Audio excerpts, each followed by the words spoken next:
Good afternoon, ladies and gentlemen, and welcome to today's matchup between the visiting Durfee Hiltoppers and your Brockton Boxers.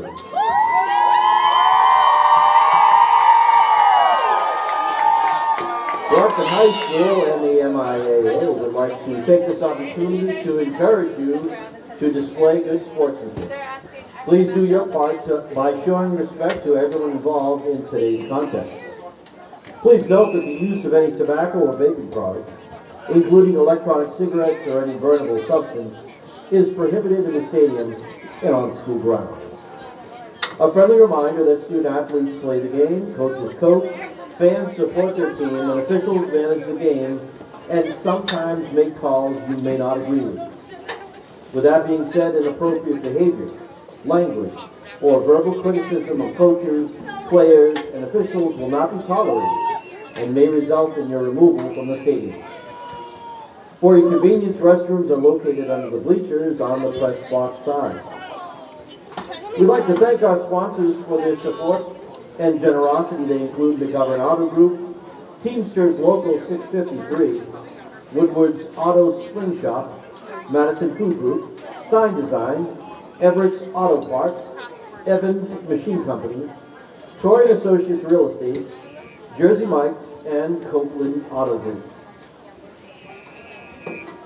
We'd like to recognize the seniors of Durfee High School football team. Congratulations on your careers representing Durfee High School and the Fall River community. You don't have to read them. You don't have to read them. Let's just get going with the team.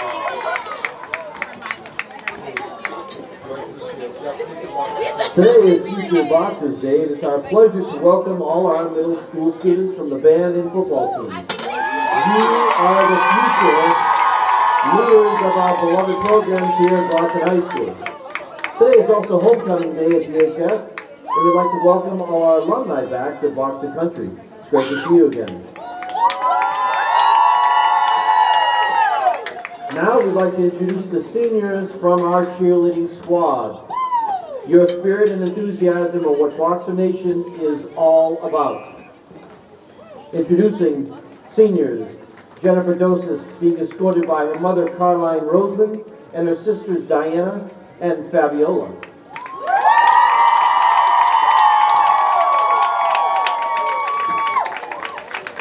Senior Joy Karaoke being escorted by her parents Jeffrey Juguna, Zipporah Jogo, and her brother Paul Karaoke and her cousin Chelsea Dongo.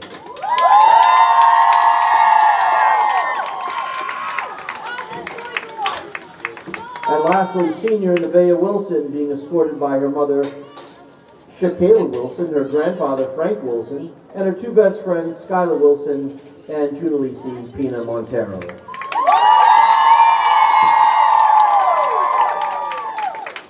Now it's our pleasure to introduce the senior members of our Boxer football team. Remember, once a boxer, always a boxer. Yep. Our first is Jason Mendez Gomes, being escorted by his sister Melanie, Gabrielle, and Coach Barrows.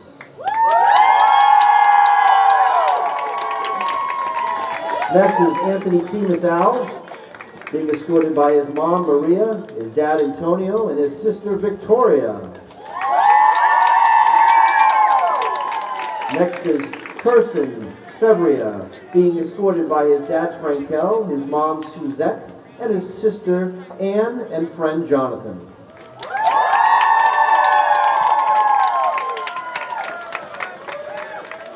Next is Jet Porter, being escorted by his mom Janine and his dad Sidney, and two guests, Noah and Isabella.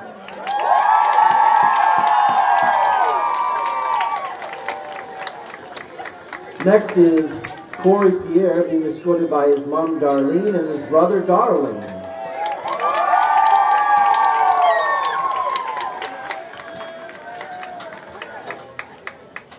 Coming out next is Gaten Sincere, being escorted by his sister Gail and his cousin Esther.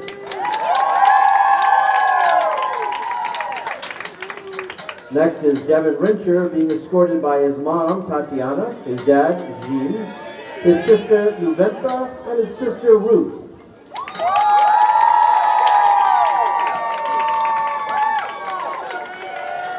Next is Christopher Soto, being escorted by his dad Victor and his brother Sam.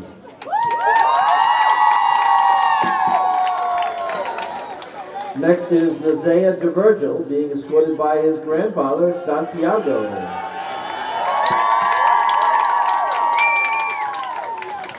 Next is Casey Lopes, being escorted by his dad Luis, his mom Elisa, and his brother Caden and sister Kayla.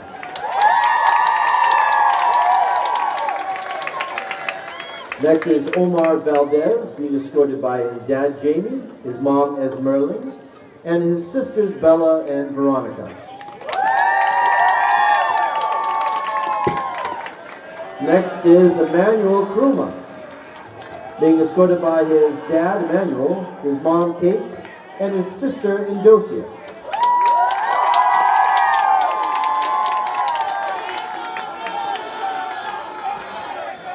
Next is Daniel De Silva, being escorted by his dad Silvino, his mom Dulce, and his sister Sylvie, and his cousin Miriam.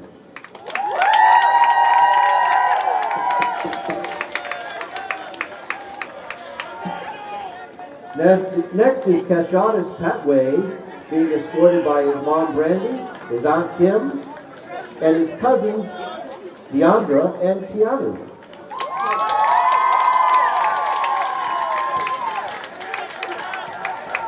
Next is Meka Besa, being escorted by his aunt Maria, his cousin Nadilson, and his brother Dwayne.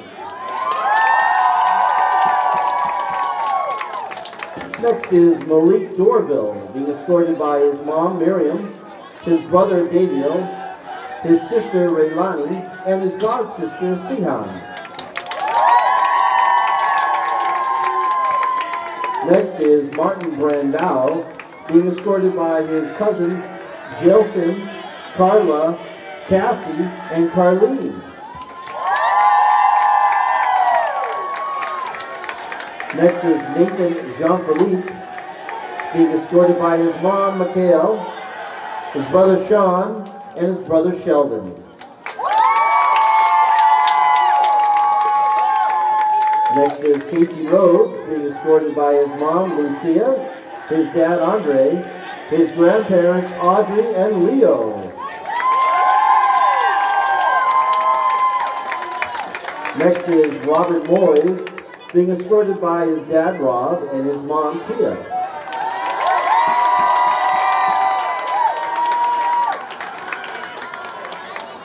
Next are brothers Diel and Fabian Cologne, being escorted by their mom Rebecca, their dad Stephen, and their sister Maria.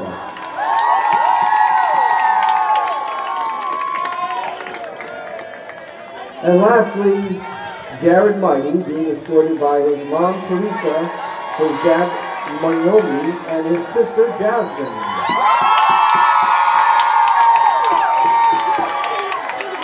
Let's hear it once more for our seniors on the cheerleading squad and the Boxer football team. Once a Boxer, always a Boxer.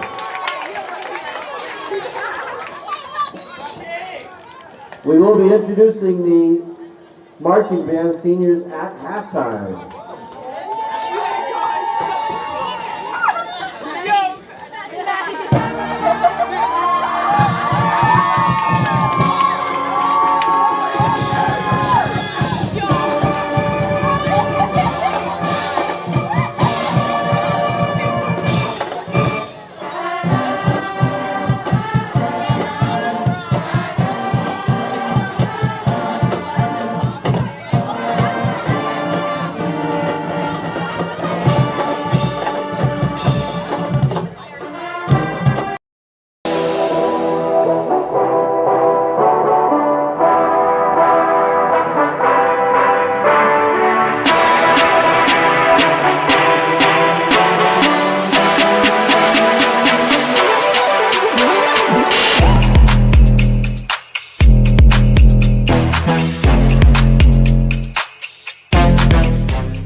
35 Brockton Boxers. It's homecoming day for everyone here. The Boxers Orlando, they've come in with 2 straight wins. They put themselves in a position where if they win, they make the playoffs. Last week, they went into New Bedford. They took care of business 41-0. What did you see in that game? Well, I saw a team that was hungry. I saw a team that knows that they could not lose that game or else their season would be over. Playoff type game for Brockton, and you know they went out there and handled business, beating the Whalers 41-0. So again, the Boxers come in today against Durfee. Durfee is 3-4. The Boxers have put themselves in a position after beating undefeated Weymouth and going into New Bedford and beating Durfee. If they win today, they're most likely, if not definitely, in the playoffs, right, Orlando? Absolutely, Brockton. This is another playoff type game for them. You win today, no questions asked, because if you're looking at the power rankings, a lot of things happened for Brockton last night in their favor, where BC High, who's one ahead of Brockton, lost, and they only have 2 wins, so they're eliminated. And the team behind them also with 2 wins, losses as well, Attleboro, and they are also eliminated. So that brings Brockton to the attention, right? You win, you're in. But if you win by 14 points or more, you might hop over another team who lost yesterday, Taunton. So big game for Brockton, and I'm pretty sure they're going to be ready for this one, Leo. So let's talk about Durfee, Orlando. This is a rivalry that dates back to 1989. The Boxers have played Durfee 35 times. They've beaten them 34 times, and they tied them once. These games, most of the time, have not been close. In 93, Durfee, led by former Patriot Mark Megna, kept the game to 6-0. And, of course, everyone, especially in Brockton, remembers the 2000 season, one of the better Brockton teams, Durfee's best team. The Boxers were down 8-0 in the 4th quarter. They tied it up. They looked like they were going in for the go-ahead touchdown with a minute left, with James Jackson fumbled. Went into overtime. Brockton scored, kicked the extra point.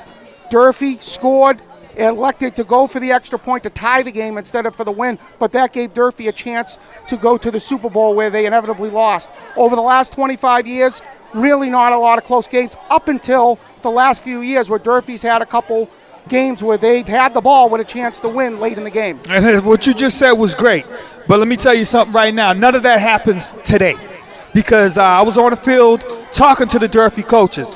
And believe me when I tell you this, the Durfee Hilltoppers know the situation. They know Brockton needs this win to go to the playoff. And let me tell you something, they want to be the spoiler, and they are ready to go. So all of that is pretty. Last 25 years, 30 years, and so forth. But that doesn't matter today, Leo. Coach Taylor Brown was on that 2000 Durfee team, which was a really good football team. Durfee's best one of the past 35 years. He's done a nice job in Fall River, getting this program back from the drudgeons of the basement to play real quality football. They've beaten New Bedford a few times on Thanksgiving days, and they put themselves in a position to really build this program. Today they're led by junior quarterback Matthew Sherry. Last year as a sophomore, I thought he was the best player on the football field, along with his brother Benjamin, as they almost beat Brockton. He's got 12 rushing touchdowns, Orlando. Correct. Yep. And Matthew Sherry, I mean, he could do it all, right? He can run the ball, he can throw the ball, has experience, baseball background. And again, Taylor Brown, 10th year coach here at Durfee High School, is happy he has him on his side. And you're going to have to be leery of him, because he's got a couple of weapons alongside of him too. Marvis Antoine, number 4, be on the lookout for him, and Mosiah Cousins, number 7. For Durfee. So let's talk about Durfee's offensive line. In a lot of high school games, the game's won in the trenches. They're young. They're led by a sophomore, Hunter Martin, 6'4", 315. Sophomore, Eric DePina, 5'10", 280. Juniors, Morel Carter, Carter Morel, Romello Mazak, 6 foot 250, 5'9", 225. But their best player, Suleiman Haji, a senior, goes both ways, 5'11", 240. Yeah, you're going to have to watch out for him. And I was on the field. He looks quite the player. Number 55, they call him Sully. And Coach Nathan was telling me, again, his offensive line is very, very young. And they're getting better and better by the day. And you look at Durfee, like you said, it's a program that's starting to take that curve. Their freshman team. They beat Brockton, right? Yes, they're undefeated this year, led by Rodney Thomas, who's very excited about this year's group. And what they're seeing here in Durfee, they haven't seen it in years, where the future looks very bright, and you hardly say that when it comes to the Hilltoppers. But according to Coach Thomas, watch out for the Hilltoppers in the future. So the Boxers, the last couple games, they've really been dominant up front, and we got to give credit to BC High coach who came over to Brockton, David McCarthy, who's really got the Brockton offensive line playing quality football. The Boxers on their offensive line, also young, 4 underclassmen and a senior. Alex Muhammad, the junior, 6'4", 265. Martin Brandeo, the lone senior, 5'8", 220. Michael Myers, the junior, two-way lineman, 5'10", 350. Eugenio Alves, the junior, 6'2", 245, and maybe Brockton's one of their best players is sophomore Jaden Joseph, 6'3", 285. I know the coaches are high on him, Orlando. He plays both ways, and at times he could be dominant out there. Yeah, 2 great, good offensive lines today, and both young. And like you say, David McCarty has done a great job coming from a BC High over to Brockton. Different atmosphere, but is able to still get the Boxers going. Done a great job in that part. And again, he has the whole offensive line going forward for next year as well. But it's exciting to see what Coach McCarty has done and going into the future as well. So Brockton obviously has been led by their all-purpose player, Jared Mighty, hopefully an all-scholastic.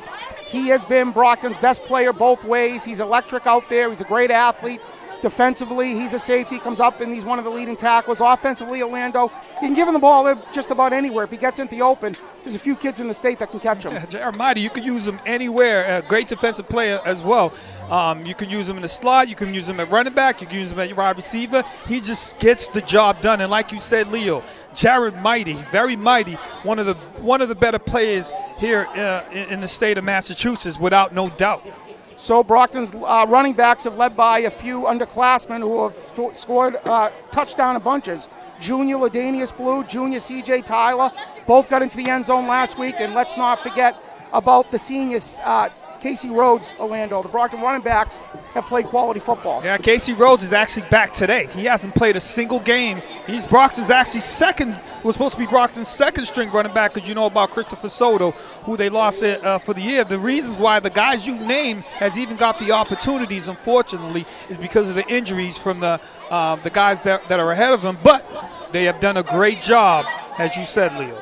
A couple boxes that you will not see today, or at least for a quarter. Kavion Burke, the junior, who has been maybe Brockton's second best player on offense. He's played defense against Weymouth. He played corner. He made a lot of big tackles. He has terrific hands, especially in the slot. He'll be out today for reasons. And Uriel Maybeam, who is, when he's out there, Orlando, at times can be dominant. He's going to be out at least a quarter, possibly 2. So Boxers are going to have to show some of that depth that they built earlier this season. Well, I know Kavion Burke is not going to step on the field today, and that's going to be a huge loss for Brockton. Because him, like Jared, he could do it all as well, Leo. He great receiver, has great hands, and then plays defense very well too. So that's a huge, huge loss for Brockton. Again, the Boxers come in a must-win situation to keep their postseason aspirations alive. Leo Gentasio, along with the Brockton legend Orlando Galveo, Brockton Community Access. You can catch us on the Brockton channels. And of course, no more Mike the Postman Simmons. We got Curtis the Postman Reese, who is going to be delivering for us, along with David Eric and Scott Labossiere. Yeah, a shout out to Miles, who will not be with us today. And shout out to Miles. He's at a funeral. Miles, we're with you today, bud. So we got a beautiful day here at Rocky Marciano Stadium, Armand Colombo Field. Once again, Brockton and Durfee, and also a chance for Brockton to clinch another Big 3 title. Yeah, but the Big 3 title, the playoff means more than that Big 3 title, right? But yes, another chance to clinch that for the Brockton Boxers. And we see it's senior day today. People are filing in. Supposed to have a good crowd to come cheer on these Boxers in a huge, huge game, Leo. And me and you talk about this a lot, Orlando. It's important for these younger kids to get playoff football. They played a tough schedule this year, Brockton, to put themselves in a position to play playoff football. Of course, this year started out at North Attleboro. Brockton did not fare well. They came back and played a hard-fought Barnstable game. They lost going away in the fourth quarter. A Franklin game where Franklin, me and you thought they should have won before CN came in here, Definitely. One of the best teams in the state. But Brockton came out a couple weeks ago. Weymouth was 5-0. Weymouth had played some good football teams. Brockton dominated that game. The game was 19-6. It could have been 30-6. Easily. So Coach Silver has done a nice job putting together a schedule that gives himself a chance, even if you do struggle against some of the better teams, that you can play playoff football. Yeah, Leo, it's about Marciano Semedo. We didn't mention him, but I wouldn't trade him for anybody. I love Marciano Semedo, very good quarterback, and he leads this team. It starts with him and ends with him. As much as we say Jeremiah, who's very good, you know that offense is not run without Semedo out there. So Semedo was at double-digit touchdown passes, only a few turnovers this year, just a junior. So we've talked about Matthew Sherry, but Marciano Semedo, one of the better quarterbacks in the area. Easily. Again, he manages the game very well. If you give him time, you know he's going to shred any opponent out there. He just needs time. Sometimes with a young offensive line, sometimes things happen, right, where it breaks down. But hopefully they're going to, if he can get some time today, even without Burke, Brockton still has athletes out there to go out there and win this game today. So we'll be back in a few minutes for kickoff. Brockton Community Access isn't just TV. It's your platform to share stories, create change, and make an impact. From hosting your own program to learning media production, Brockton residents have the tools to inform, inspire, and entertain. No experience needed, just your voice and your vision. Getting involved means more visibility, more connections, and more opportunities to shape Brockton's future. Join the movement. Create, collaborate, and be heard. Take the first step today. Visit Brockton Community Access and start making an impact.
Here are the top 5 reasons to engage with BCA TV today.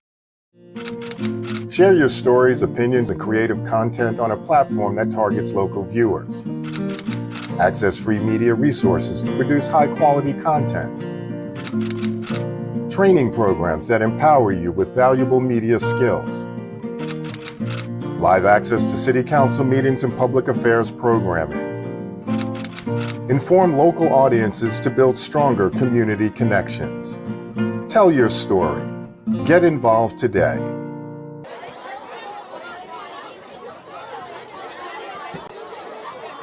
At Rocky Marciano Stadium, Armand Colombo Field, Brockton Community Access, Leo Genitaccio, along with Orlando Galveo, of course, Curtis Reese, David Eric, Scott Labossiere on the production, the boxes. Orlando, we're a few minutes away from kickoff.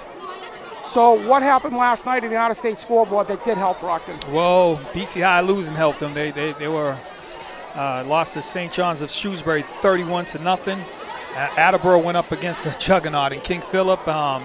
They lost as well. And then Taunton also lost a couple nights ago as well.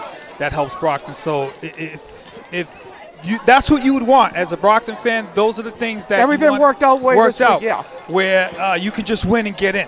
And I'm very confident in saying that they could just win and get in. But let me tell you something. There's teams that are watching this game today, Framingham, because they know if Brockton loses with only 2 wins, they can possibly get in as well. Who do they play today? They actually played the other night and they lost to Needham.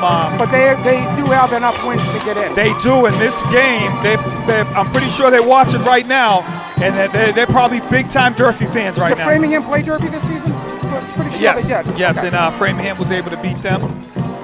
But I'm pretty sure They beat Durfee early in the year. Now they're Hilltopper fans this afternoon, I'll tell you that. So not only Brockton football, the girls volleyball team had a terrific season, 19-1. They played their first postseason game the other night and lost, but congratulations to the Lady Boxers volleyball team and the coaches. But Orlando, the soccer team, me and you talk about this, got the best coach in this program. There's no question about it. He's won a state championship. They started out 1-8, no longer 1-8. Yeah, they turned this season around. Real quick with the volleyball, shout out to them with a great season. They only lost 2 games. They went up against a very good Brookline team. Played very well from what I heard, but Brookline was just a better team. But shout out to them, great season. In terms of the soccer, another great season is evolving for Brockton. Slow start, but now the team is gelling. And let me tell you something right now. No one wants to play. No one wants to play the Brockton Boxers in soccer this year. I'll tell you that right now. So the Boxer soccer team, they started out close to 1-8. They are almost, I think they've won 6 of the last 7. They're on a roll. They got a few players back from club soccer. And once Brockton gets into the tournament, they are a threat. No doubt about that. Talking to former athletic director Tom Kenny in front of us. In the house, who was he's always in the athletic house. director The best, for many the of best. Brockton state championship teams. So we are minutes away from kickoff as the Boxer captains will get out there. It's going to be Nathan Jean Philippe, of course, Danny DeSilva, Jared Mighty, Xavier Colombo, as we are going to go to the national anthem. Proudly displayed by the Brockton High School JROTC color guard.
So another sterling rendition of the national anthem by the Brockton High Band, the majorettes, the color guard.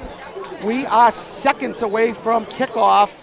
Today, the Boxers and the Hilltoppers from Durfee. Again, the Brockton captains, Jared Mighty, Xavier Cologne, Nathan Jean Philippe, Robert Moyes, all seniors. And let's not forget the junior quarterback, Marciano Sametto. Yes, sir. And people filing in here. Senior day, alumni is also in attendance. What a great afternoon for some football.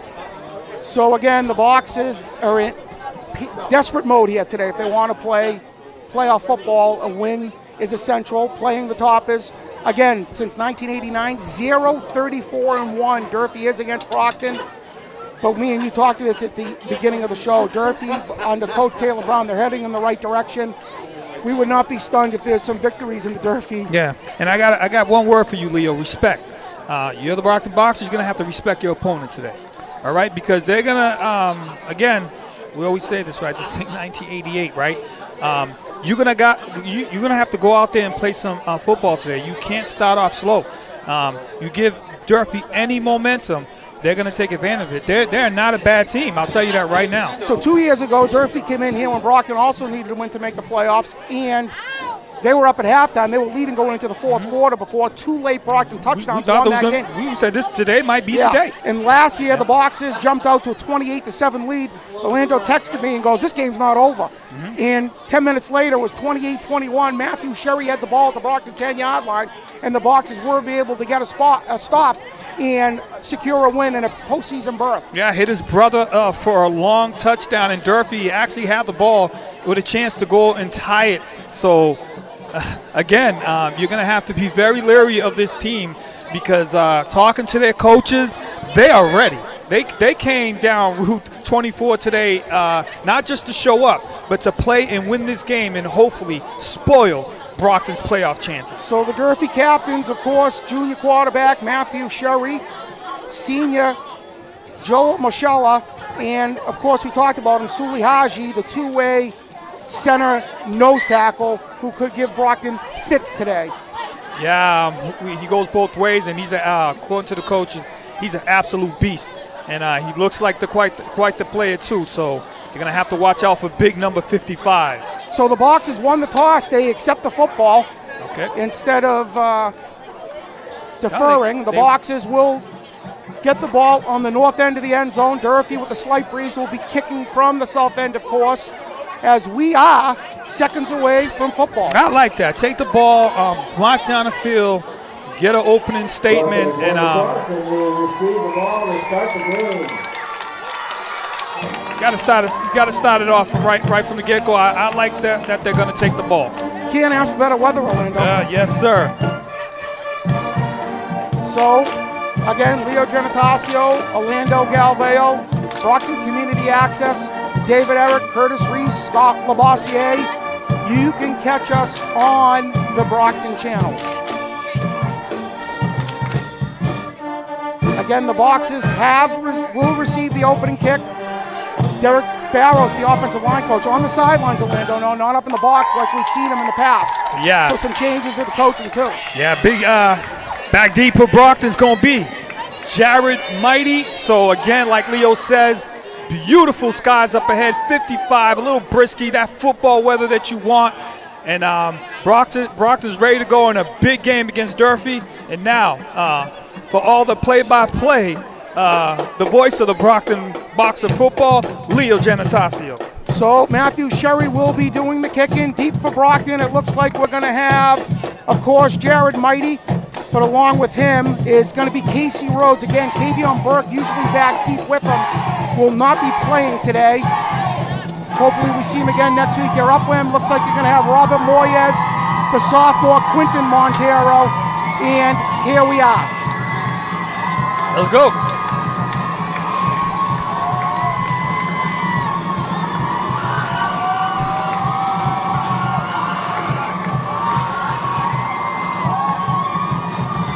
So Sherry pooches it, and Brockton. Look at this. They leave it Jared Mighty, and he does a nice job holding on to the football. And Brockton will get good field position as they'll take over at their own 36-yard line. A couple players just looking at that ball and dangerously, again, save disaster from the get-go. So Durfee scouting Brockton. They're not going to give Jared Mighty a chance to get those legs going and change this game right away with a long return. So the Boxers usually are in that pistol with three receivers, sometimes four. We will not see Kavion Burke, so let's see who the other receiver will be. Sometimes you see number 80 or number 81, Canute St. Justy, who is a junior. So they do come out in that pistol with four receivers, an empty backfield. Durfee in a 43 front. Mighty motions to the backfield, and they're going to give it to Jared Mighty. And he gets up the middle, and that's a good, strong run of about 14, 15 yards. As you've talked about all season, you want him in the backfield carrying that Different ball. look there. He set up as a wide receiver and came in motion, running back position, able to get 10 yards. Good start for Brockton. So the long game of 15 yards will give the Boxers the first down at the Durfee 49. Quinton Montero's the back with three receivers, two to the left, one to the right. Good snap. And Montero's going to get the ball outside. He jumps up, tries to get to the sideline. There's a fumble. And the Hiltoppers look like they will get the football. That's exactly what you don't want. Sophomore Quinton Montero, first carry, fumbles the ball. Durfee falls upon it. And we don't want that. So me and you discuss it the entire year. Playing clean football, penalty-free, no turnovers, has come back to bite Brockton once again. On their first series after a long run, a fumble by the sophomore will give Durfee the ball at their own 38-yard line. As they look like they're going to come out also in the pistol with two backs. an H-back and the deep back. Matthew Sherry again, the quarterback. Coach Bowers over there talking to Quentin Montero. And that's going to be a run to the right, and he goes nowhere, as you're going to see the tackle by number 17 for the Boxers, Wilmer Perel, along with Jared Mighty. That's going to be a loss of 1 on the carry by Louis Pina. Good play that time by Brockton. That was Antoine who carried that for a negative yardage of 2. So second down for the Toppers, as that ball's moved back to about their 36-yard line for a loss of 2, as Brockton will remain in that 43 front. Xavier Cologne is out there. Wilmer Perel on. And, of course, the sophomore linebacker you like, Orlando, is Cairo Hill. Sherry's going to take a shot. He throws the ball over into the slot, and it's defended well. It's going to be an incomplete pass, as the ball was thrown well, but simply dropped. But that was not going anywhere. The intended receiver was number 6, Michael Gibson, and Cairo Hill was right there to break that up. It was the 3rd down and 12 for the Toppers, as Brockton's defense is forced a 3rd and long. And that's exactly why I like Hill. Just made a great play there and put Durfee in a long situation. Good to see Casey Rhodes back out there. Number 45, sophomore linebacker. Who's to remind you of out there, Orlando? Number 45, Tyrone Pruitt. Can't get anything by you. So the Toppers are going to come out with 3 receivers right, 1 left. Sherry is always a threat to run the ball. He's going to roll to his offside. He's got a lot of time. Brockton's going to punt. He throws the ball, and that's going to be thrown out of bounds. I don't think that was a catch. Incomplete drop right in front of the receiver. So the pressure was put on by Perel, and Brockton, after the turnover, it looks like they're going to force a punt from the Toppers. And let's see if they will kick to Jared Mighty, as the Brockton defense, again, with a strong start for the 3rd week in a row. Coach John Shelby, Sammy Basson, Ken Velez have done a terrific job getting this defense to play quality football the past weeks. And you know who's out there on the sideline saying, woo, thank God it's Quentin Montero, because the defense just helped him out on that. So punting for the Toppers look like it is number 8, Jalen Williams. As Durfee sending some guys on, they didn't have enough players on the field. It's a good snap, and it's a good kick. He kicks it away from Jared Mighty, and he'll get a Brockton kick as he picks it up. And that looks like Robert Moyes for no gain, and good coverage by the Hilltoppers. In the tackle again by number 8, Jalen Williams, the punter. Yeah, good job by Moyes, though, taking it that way it doesn't bounce any further.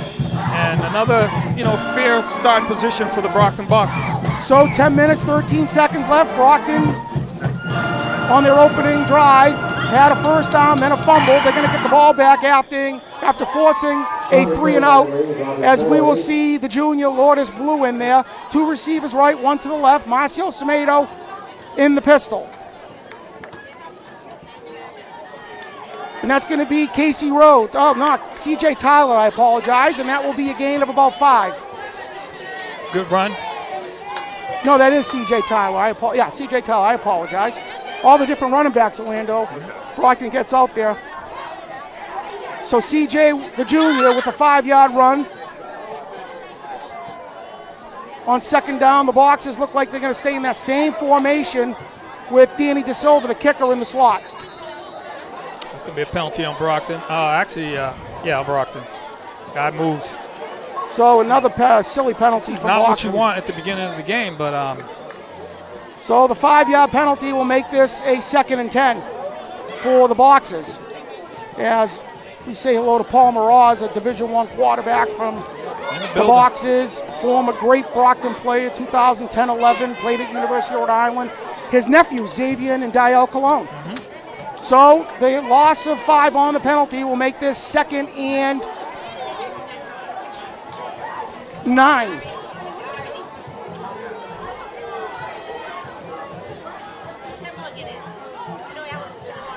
It's a good snap. He's going to throw the ball over to Mighty in space.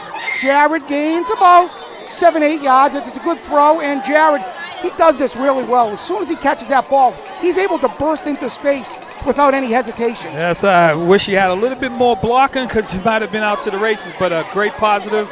gain and sets up Brockton in the third and a very short, maybe 1. So the gain of 8 will make it 3rd and 1. C.J. Tyler remains the lone back. As that's a misplay, but Brockton will get a first down of it, as the quarterback, the center, and the running back were not on the same page. But Brockton still able to gain 2 yards on that. Will give them a first down right near midfield as we climb under the 9-minute mark, 0-0. The last couple of games, I've been seeing Semedo run the ball a lot. You better watch out for that. He's looking like he's getting that experience of running. He's doing very well. So look out for Semedo running the ball as well today. So mighty motions, they fake it, and C.J. Tyler's going to get the ball, jumps outside, and good tackle by the Toppers on a gain of about 4 yards, and that was number 4. Antoine. Marvin's Antoine with a very physical tackle from Durfee. That came right up, good stick, another guy who goes both ways for the Durfee Hilltoppers. So the Boxers not huddling. Semedo comes over to the sideline to talk to Coach Silver and Barrows. 2nd down and maybe 5, closer to 4.5. C.J. Tyler remains the lone back. 3 receivers to the left, 1 to the right. Good snap, and they're going to give it to C.J. again. He runs up the middle. Not a lot, maybe 2, possibly 3, to make it a 3rd and short. Yeah, again, sets them up in a good, manageable situation. Possibly 4 downs there for Brockton. As long as you don't go backwards. Watch out for Semedo here on the quarterback read. That's an option. So let's say 3rd and 3 for the Boxers at the Durfee 48-yard line. C.J. Tyler remains the lone back. Marciano, Semedo in the pistol. It's going to be a nice handoff up the middle. He got the first down. Yeah, it's good blocking by the interior guards in the center. Will give Brockton another first down. Yeah, Brockton's moving the ball. As long as you don't turn over the ball, you know, it looks like they can be able to move the ball on Durfee here today. So the Boxers, with their deepest penetration right now, nothing changes. Same formation, same skill players. It's a good snap. C.J. Tyler jumps outside, cuts up back up the middle, makes a person miss, keeps moving his legs, and that's a quality run from C.J. Tyler as he will get down to the Durfee 31-yard line on the gain of 18. Yeah, Tyler not the biggest player you're going to see, but he never goes backwards. He always goes forward. Great run by Tyler that time. Did you see it in the replay? See it right here. It's a little bit of a high snap, but C.J. saw the open space, made a man miss, cut back to the middle, kept his legs moving, and was able to get down to the Durfee 31. So the Boxers close to the red zone, under 7 minutes in a 0-0 game. It'll be interesting to see if they use Casey Rhodes, who's back for his first game of the year today at running back.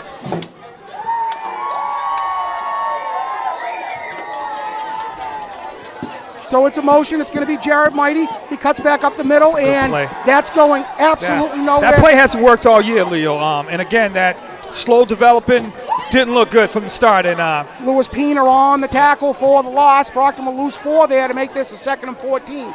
That's right. We've watched that play a bunch of times this year. Either it's not blocked well enough, or give credit to the defense because they know Brockton's running it a bunch of times. Yeah. You see it right here, and Lewis Pena was right there. Just wasn't a good play from the start. It didn't look good from the start. So 2nd and 14 for the Boxers. And they're still going to run the ball. Casey Rhodes, that's C.J. Tyler, and going to make it about a 3rd down and 9 for the Boxers. Leo, I'm very surprised they have not passed the ball yet. Everything's been run. Take a shot down the field. I mean, you got the weapons. Just run. Not a single, well, they did do a screen, but.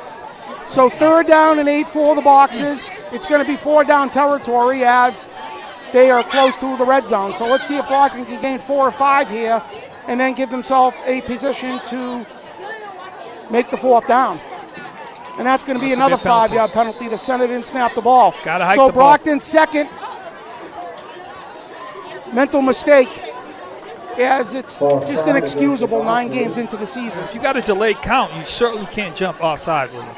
Well, the quarterback didn't snap the ball. Yeah. That's again, penalties that should not be happening this far into the season, and especially coming off a bye week a week ago where you should be cleaning all that stuff up. So 3rd down and 14 for the Boxers. Jared Mighty is out to the right along with Perel on. CJ Tyler's the back. Maybe a screen pass here, Orlando. They're going to motion. If he's sending him. And Tomato fakes it. He rolls out to the right, and he was wide open. Wide open. Just a bad throw. You don't usually see Tomato do And that. that was Drayvon McNeil, the junior. And that would have gone for a first down, maybe longer. There was no one within any yards of. I'm very surprised. And Brockton looks sloppy today. I'm surprised they didn't came out passing the ball because you can pass the ball on Durfee. I'm surprised the game plan was to run. So 4th and 14 for the Boxers. 3 receivers right, 1 to the left. CJ Tyler's the lone back. As the Hiltoppers looking to get another stop and get the ball back. It's a good snap. He's back. He's got a ton of time. Looks over the middle. Oh, and he hits Jared Mighty. And Jared Mighty's going to go into the end zone for a touchdown. Like I said, as easy as 1, 2, 3, you can pass on this team. You got an outstanding player, Mighty, out there. Let Semedo throw the ball. Semedo to Mighty for a touchdown. You see it starts right here up front with terrific protection from the Boxers. Marciano Semedo going through all his reads, and he gets Jared Mighty crossing up the middle. And Brockton will go up 6-0 as we are looking at Danny De Silva for the extra point. Man, an absolute dime between like 3 Durfee defenders. He shredded it in there perfectly to Mighty. Looked like Durfee had, looked like they were trying to play a zone and was not successful. Danny De Silva's kick's gonna be good. That would have been good for 50. Wow, what a kick. So Durfee had Brockton on a 4th and 14, but the Raines brothers out there, Clock and Claude, invisible, as Brockton was able to complete the long touchdown pass to Jared Mighty, and they're going to go up 7-0. Yeah, pass the ball a little bit, and that's going to set up your run. I felt like that should have been the game plan, but again, it's still early, and you see what Semedo can do if you give him time. We said that earlier. So Brockton will be kicking again to Durfee, to the south end of the end zone, as the Boxers were able to go up 7-0. We are at 4 minutes, 52 seconds of the first quarter. Leo Genatasio, along with the Brockton legend, Orlando Galveo, Brockton Community Access, Curtis Reese, David Eric, Scott Labossiere on the production. As we're going to have, it looks like, is that Matthew Sherry back there? It will be. Along with Marvin's Antoine. And it's going to go out of bounds probably, and that's unfortunate for the Boxers. Not a good kick. Is that will give the Durfee an option of having the ball at the 35 or kick again. And they're going to make Brockton kick again. I don't know about, that. But Take the ball at the 35? I think you should have took the ball at the 35. That's what I would have done. Because Baptista's got a good leg. But that's why I'm up here now. Taylor Brown's down there. So Coach Brown is electing to move Brockton back to the 35-yard line instead of the 40. He does have some fine athletes out there that can change the game with a kick with some space. So Danny De Silva will be kicking again.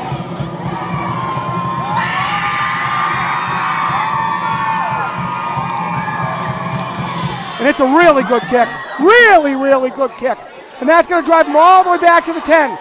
Brockton with good coverage, and Durfee is going to lose about 12 yards, and that's why I was shocked that they made him kick it again rather than taking it at 35. They didn't do the scout report on Baptista, who has a very good leg, as you saw there. So Danny De Silva with the fine kick there, and the coverage by Quinton Montero on the tackle. As the Boxers will come out defensively. Same front, 43. Jared Mighty's back there with Robert Moyes. As Drayvon McNeil and Casey Rhodes playing corner, Orlando. Yeah, back for his first game of the year. Casey Rhodes, good to see him out there. So Durfee in the pistol. That's going to be a low snap, and Brockton is going to eat that up. As that will be a loss of about 7. as the Boxers will force a 2nd and long on the low snap. Yeah, terrible snap, and again, there was a defender right in Sherry's face. Nothing he Matthew could Sherry do. can do right there. And, all you could do is corral the ball. You see it right here. It's a low snap. He did get his hands on it, but Brockton was sending Jared Mighty on the blitz, and he was able to force the loss there, as that will make it 2nd and possibly 15, closer to 14, as we're climbing under the 4-minute mark of the first quarter with the Boxers leading. And that, to not taking the ball at the 35 hurts you even more now when you get backed up just like that. So the Toppers have 2 receivers, left and right, 2 backs in the backfield with an H-back. Well, that's the screen here. It's a good snap, and they're just going to hand it off, and not a lot doing over there, as Big Cash Petway, along with Cairo Hill, and a host of other Boxers will force a 3rd and long for the Toppers. Yeah, sophomore Cairo Hill all over the field so far at the start of this game defensively.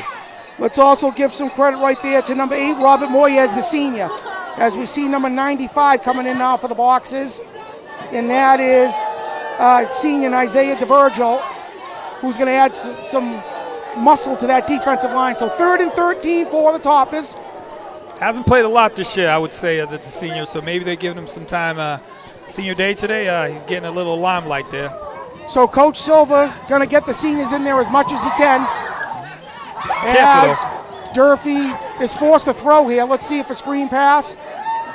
Brockton, bit of a zone, bit of a cushion. And he's going to fake it. He's going to take a chance. He's got the middle. He's got a lot of room.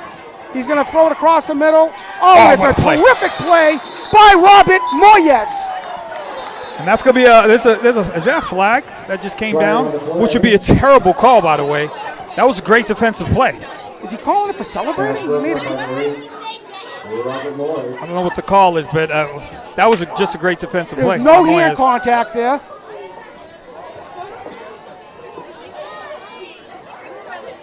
So illegal contact on Durfee. Penalties declines. Offensive call. Yeah, I don't think they're going to call. I thought maybe they call on sportsmanlike conduct or celebrating, but he didn't taunt or anything like that. So Matthew Sherry rolling across the middle. He had good vision there to throw it back across his body, but Robert Moyes was there to knock it down, which will force a punt from Durfee, as Jared Mighty looks like he's going to try to get that around the 50. Durfee, do they still have their offense? But is it 3rd down? It's 4th down. I believe it's. Can't be. Okay, let's have them. They've ran 3 plays. 3rd down. Oh, might have been. Oh, it was penalties on both teams, Orlando. Okay. So 3rd down for Durfee, and Brockton jumps. So that will make this 3rd down at 7. What was the defensive penalty there? He called pass interference? I don't know if he did call pass interference. It's a horrible call. He called it after the play. That was just a great defensive play. That's just calling a call to be on television, I guess. I don't know, Lee. So 3rd down and 9 for Durfee, as they're very fortunate to still have the ball and not be punting right there.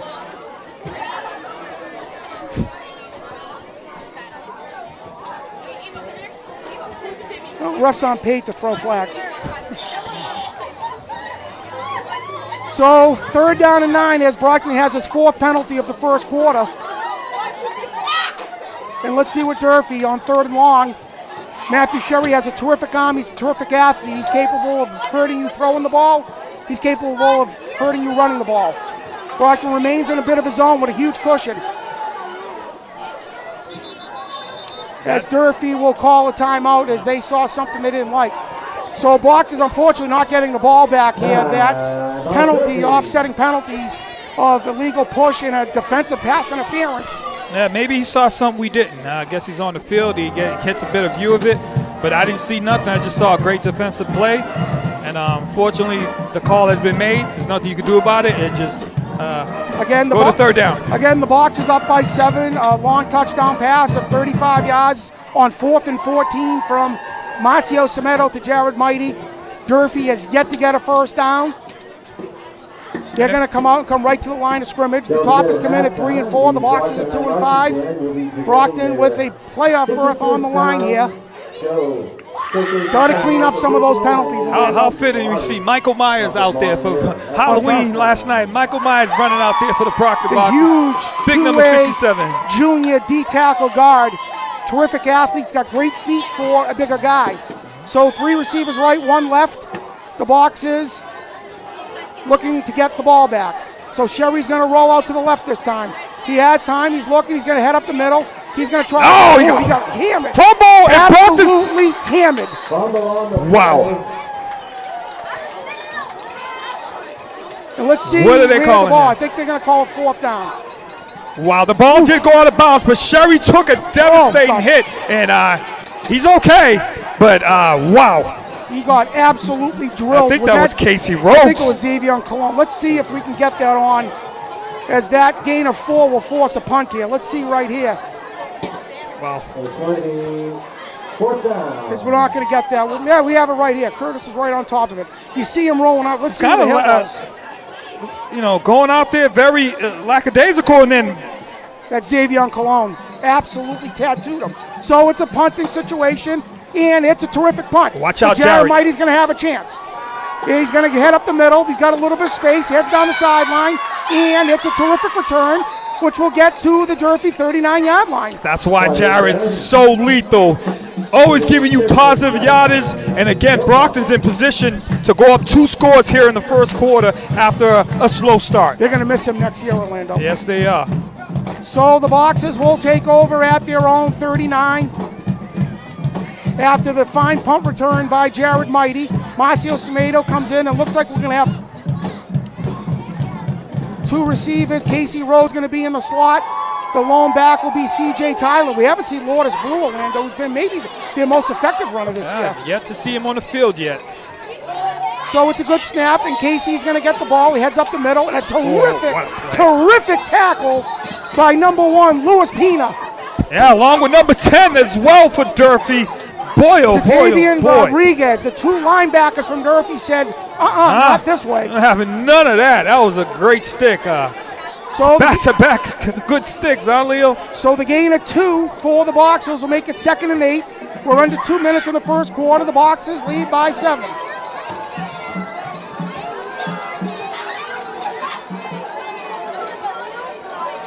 Mighty motions, and they're going to fake it, and they're going to give it to CJ. He runs up the middle. He has room. He makes men miss, and he's going to have a long run down to the 19-yard line. Yes, sir. Tyler right into the red zone, and Brockton's going to go right up to the line and keep the pressure on Durfee. See, you saw the fake to Jared Mighty and the inside handoff to CJ, and the cutback, and it's a fine run by the junior. First down for the Boxers. Snap's good. It's a fumble. And the Boxers are fortunate to get that ball back. Again, that was a good snap, though. That was on. Semedo took his eye off that ball a little bit, but that was a good snap, and unfortunately, with more flags down. And more flags. Looks like it's holding. There's like 5 flags on the field right now. I don't know if they might decline that because they lost yardage there. Let's see what the call is. Yeah, Brown is pointing. He's not back. happy about something. So the refs gathering at the 25. If this is another penalty on Brockton, it's number 5 of the first quarter. That's too much. And the refs are talking about it here. Let's see what they have. Just want to see him play clean football, Orlando. We don't know what the penalty is yet.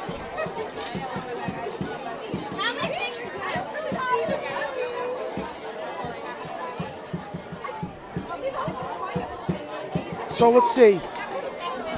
He's talking, but he's not making any arm movements to where the penalty is. Someone needs to tell him he does not have a microphone. He's got to signal something out, right? So it's going to be personal foul on Brockton, personal foul against Durfee. So it's going to offset, and it looks like it will be offsetting. And I think it happened after the play. Yeah, that's 2nd down. Right. So 2nd down and 14 for the Boxers, and that's again the sophomore lineman down the field being physical, Jaden Joseph. Love his physicality. After a slow stop by the referee, he did a great job explaining that with his hands. Yeah, no one can hear him, but at least he signaled it correctly. I jumped the gun too early there. Great job by that referee. So Marcio Semedo, after talking to Coach Barros, Brockton at a 2nd down, let's say 12, maybe 13. They are at the Durfee 21, possibly 21 and a half. 1:13 of the first quarter. The Boxers lead by 7.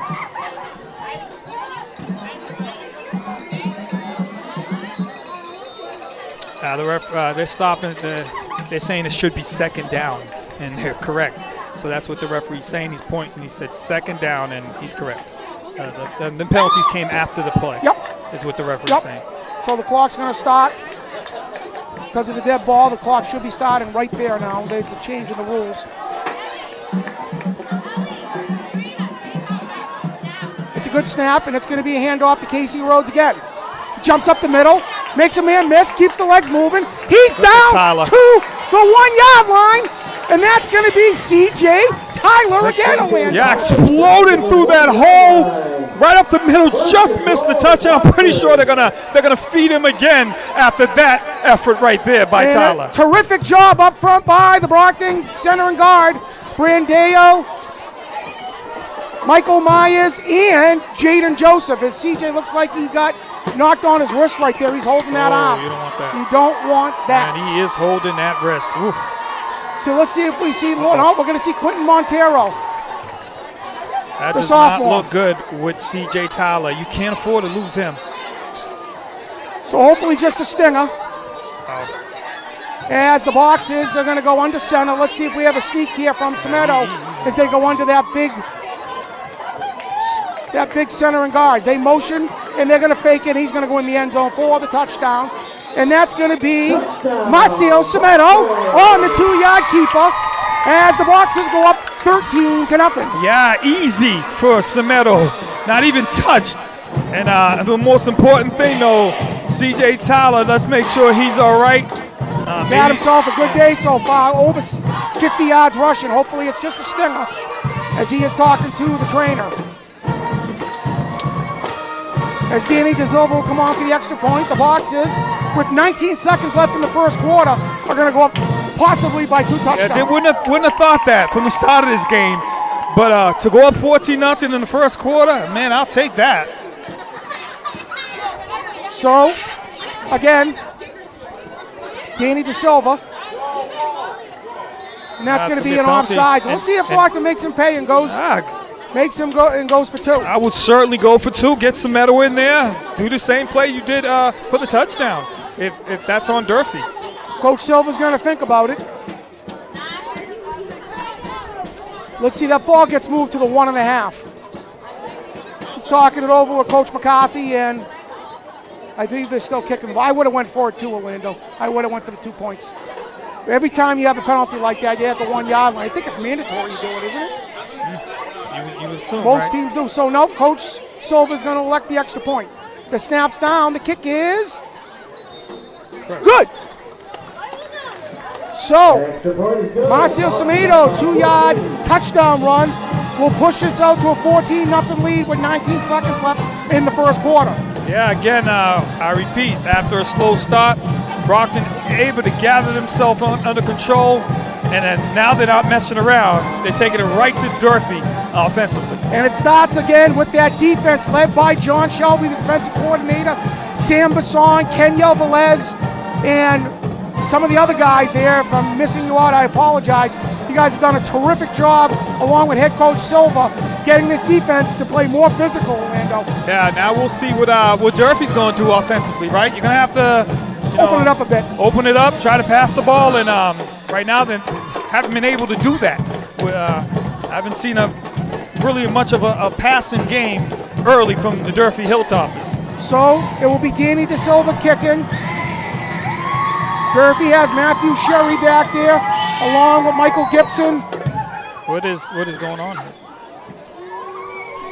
Timeout Brockton. And timeout on special teams. Coach McCarthy's not happy. Oh, Coach Silver is hammering his kids, right? Something he doesn't like. Something.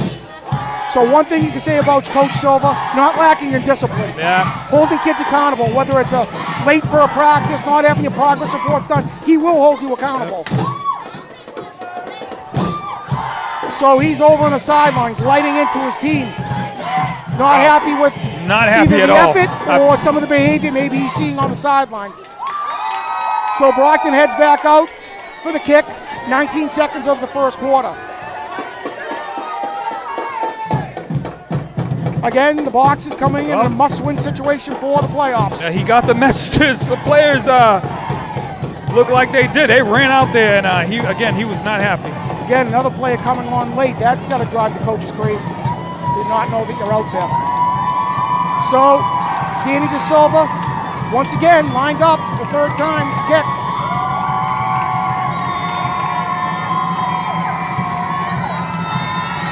And it's another good one.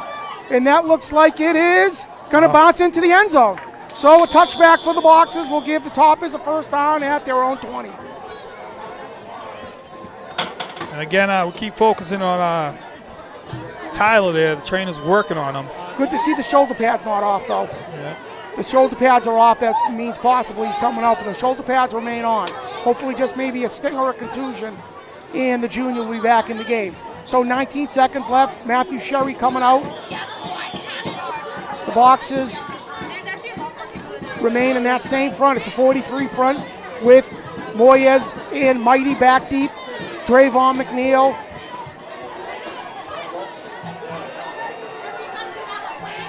And Casey Rhodes, the corners. And that's going to be a fake, and Matthew Sherry's going to keep. Gets up the middle, and it's a good run by Matthew, and he is hit hard. Pop. By. Wow. Is that Uriel Moybeen? It is. That's Uriel Moybeen, I believe. I think it was the junior, number 13 on that. Oh, that's Tyrese Jackson. Yep. The junior with a terrific tackle. But that's 9 yards for Sherry, as that will be the end of the first quarter. Yeah, slow moving first quarter, but sure it was. Got through. So at the end of one here at Marciano Stadium, the Brockton Boxers 14, the Durfee Hiltoppers 0.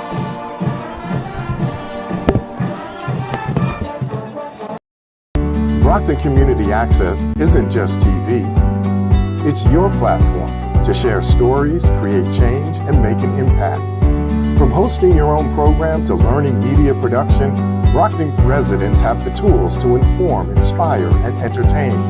No experience needed, just your voice and your vision. Getting involved means more visibility, more connections, and more opportunities to shape Brockton's future. Join the movement. Create, collaborate, and be heard. Take the first step today. Visit Brockton Community Access and start making an impact.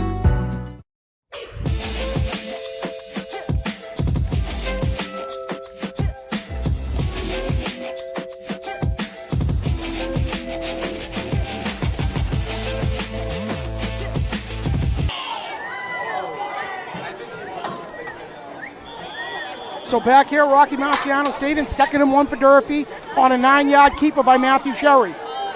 And that's going to be a handoff to Lewis Martin. Jumps outside, a really good cut. And that's going to be a gain of about 11 for the Toppers. I'm sorry, that's Marvin's Antoine.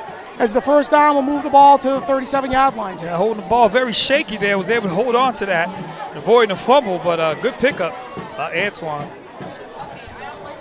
Quick soccer news, the brackets are out, Leo. Brockton got 23 seed, and they will play Lawrence in the preliminary round. At home. Yes, sir. So a home game for the Boxer soccer team. So first down for the Hilltoppers at their own 36. Matthew Sherry got 3 receivers right, 1 left, and 1 back. And he's going to fake, he's going to handle it himself. Gets up the middle, makes a person miss. And he'll keep those legs moving for a really good run from the junior. Yeah, after a slow start by Sherry, you're starting to see why the kid is one of the better good athletes. Player. Good baseball player, good. Tough, too. Football player. Durfee's got something special with this kid. He is a solid athlete. Yeah, Sherry taking a couple of shots, but still ticking out there, showing his toughness for the Hilltoppers. So 2nd down and 2 for the Hilltoppers, possibly 3. You see Uriel Moybeen is out there now. The bookend DNs for Boxers, Gene Philippe and Moybeen with Cash Petway and Michael Myers, a formidable defensive front for the Boxers.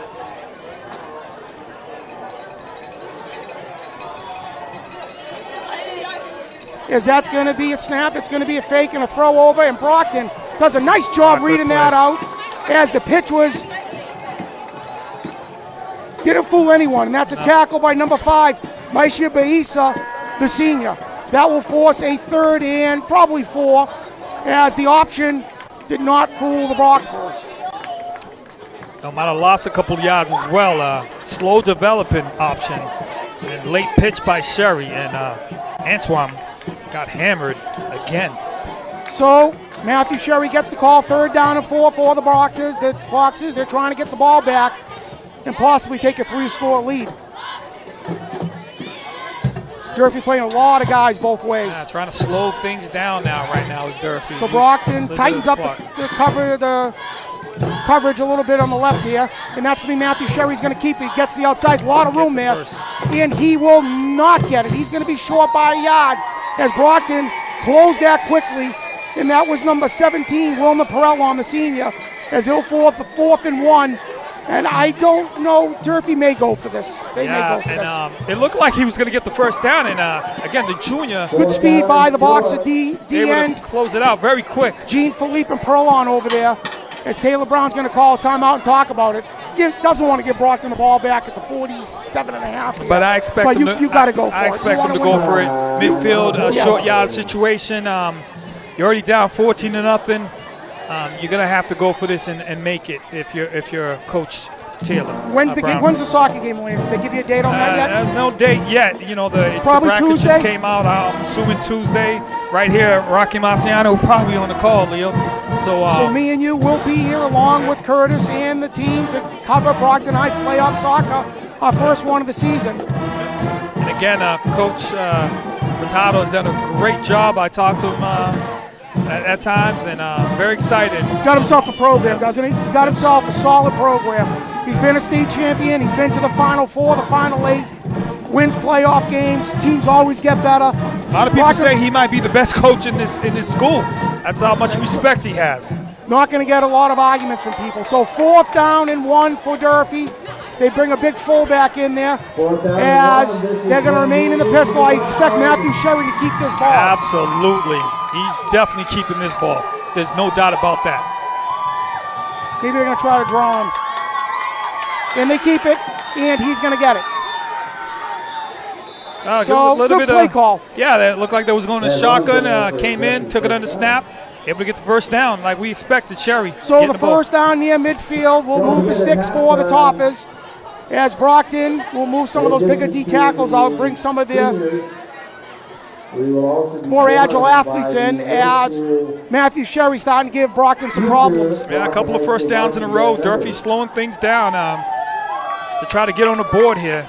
Make this a game.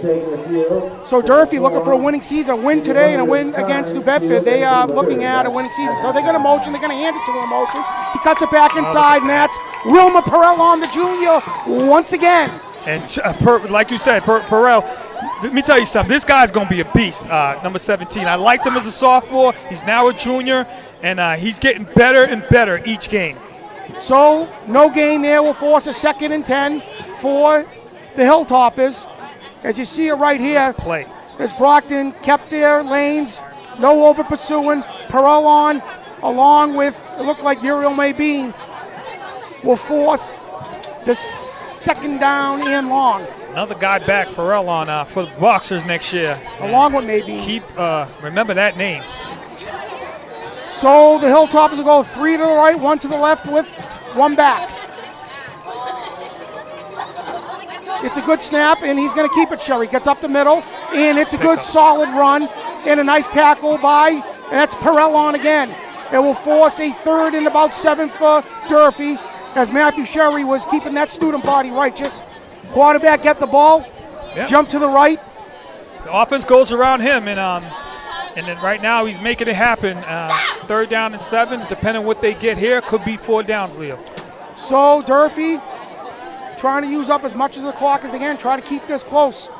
They're looking at 7 yards to gain the first down. They're at the Brockton 48 as the Boxer defense is trying to get that ball back one more time for the offense. And that will be Marvin's Antoine, the lone back. And Sherry's going to roll out to the left. He has time. He looks, he throws the ball, and that's going to be an unbelievable catch. He caught that. He might have been out of bounds. Hey, I think that's I think that's a water catch. Between 2 Boxers and number 11 for the Boxers. Get a name for that. Number 11 is Landon Negora. A terrific catch on a perfect throw from Matthew Sherry, as that will get the ball down to the Brockton 36. So that is a perfectly thrown ball, and a great catch by Noguera, who is a He's a junior for Durfee. The Durfee quarterback, sure, he reminds me of the Boston quarterback. He does. That likes to roll out. That's what he does. Rolls Very out. comfortable rolling to both And sides. he runs the ball pretty good. Yeah. So first down for Durfee at the Brockton 36. 3 first downs in a row. It's a snap, and he's going to keep it again. He fakes it, and Brockton eats it up. So that's going to force a loss of about 2. That's Mike Myers. That's Wilmer Perellon. That's Nathan Jean-Philippe saying hello to Matthew Sherry in the backfield. Yeah, nothing Sherry could do if he pitched it. Antoine would have been in trouble as well, and possibly a loss. Able to keep it and avoid disaster. If he pitches that, right here. He gets caught too. Good fake, and Uriel Mabine just held on to what Mike Myers, Cash Petway, and the rest. So second down and 11 for Durfee. We're under 7 minutes. Perfect. They've held the Taking ball their for time. 5 minutes here in the second quarter. They're down by 14. Leo Genitaccio, Orlando Galveo, Brockton Community Access, Rocky Marciano Stadium, Armand Colombo Field. Trip receivers right, 1 left. The lone back is Marvin's Antoine. And they're going to hand it to him up the middle. And he's not really going anyplace.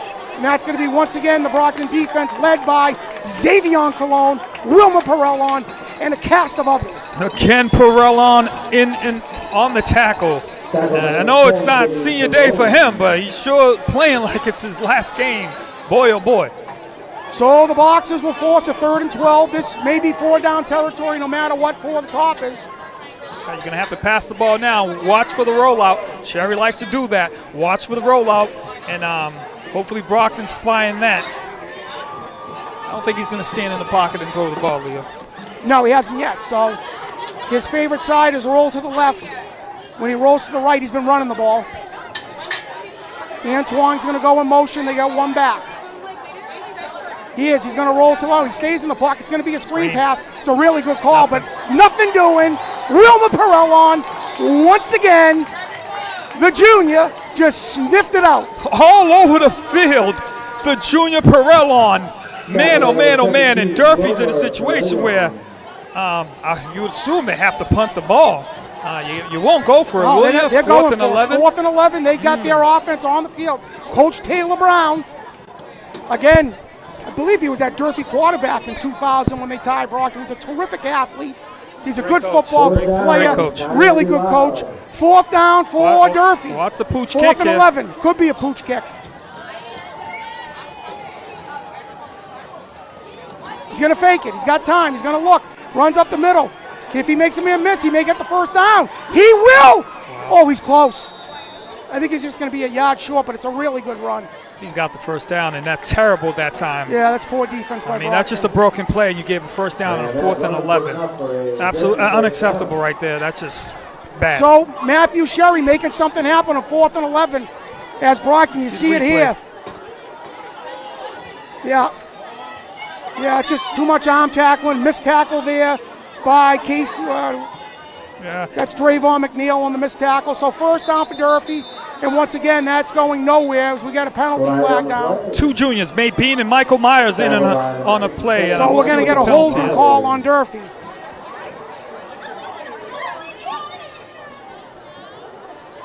Let's see if Brockton's going to move him back. I would. They've had trouble moving the ball in bunches. So that's going to be a 10-yard penalty. We'll make this a 1st and 20 for the Toppers. Going back on the 4th down play, let's give Sherry credit as well, Leo. It's a good football player. It was all effort as well, getting that 1st down. Well, you can't arm tackle 9 games into the season. No, you if you're can't. going to arm tackle, you're not helping the team. So 1st down and 20. Durfee's had the ball the entire second Unbelievable. quarter. As Brockton has yet to have the ball in offense. Durfee gets the ball in the second half. Sherry's in the pistol. He's back. It's going to be a fake. He throws the ball into space. It's caught. Good pass. And a nice catch and run by Durfee. And again, so a gain of 11. I think he might have heard you saying you don't think we can get it in bunches there. Great pass by Sherry, showing his arm strength there. As once again, that's Landon Nagora on the catch and a gain of about 13 for Durfee. As Brockton sits back in that soft zone, and Durfee just done what a lot of teams have done this year when Brockton's in that zone. Just throw the ball underneath. Bring the pressure. So 2nd down and 7 for Durfee. We're under close to 3 minutes. Durfee's had the ball for 9 minutes so far on this drive. Impressive drive so far by the Hilltoppers right now. They're going to motion Noguera. And that's going to be a fake, and Sherry looks. Gets to the outside. He's going to throw the ball away. He's probably going to get a penalty there. Gene Philippe for taking him down. Probably nope, he's not. Lucky, very fortunate that wasn't a penalty. As that was Nathan Gene Philippe on the pressure, and it will be 3rd down and 8 for Durfee. They've had a bunch of 3rd and 4th and longs. They've converted them all. Great job by Sherry to get rid of that ball and avoid a big loss there. As we see big number 13 coming in for Brockton, Tyrese Jackson, the 6', 200-pound junior. A lot of juniors out there for Brockton. So sophomores. The Toppers have 2 downs here to gain 8. As Drayvon McNeil is in coverage to the right. He's got a big cushion there. The slot receiver's got an even bigger cushion. And that's going to be a fake, and Sherry's got it. He jumps up the middle, and he's got nothing there. As the pressure came from Tyrese Jackson, Wilma Perrell and Mike Myers stopped him for maybe a gain of a yard with 2 minutes and 37 seconds left. 4th down for the Toppers again, and they're looking at about 7. I'm pretty sure Durfee's going to take their time here on 4th down with the clock running. And so yeah, we're going to get a timeout by Brockton.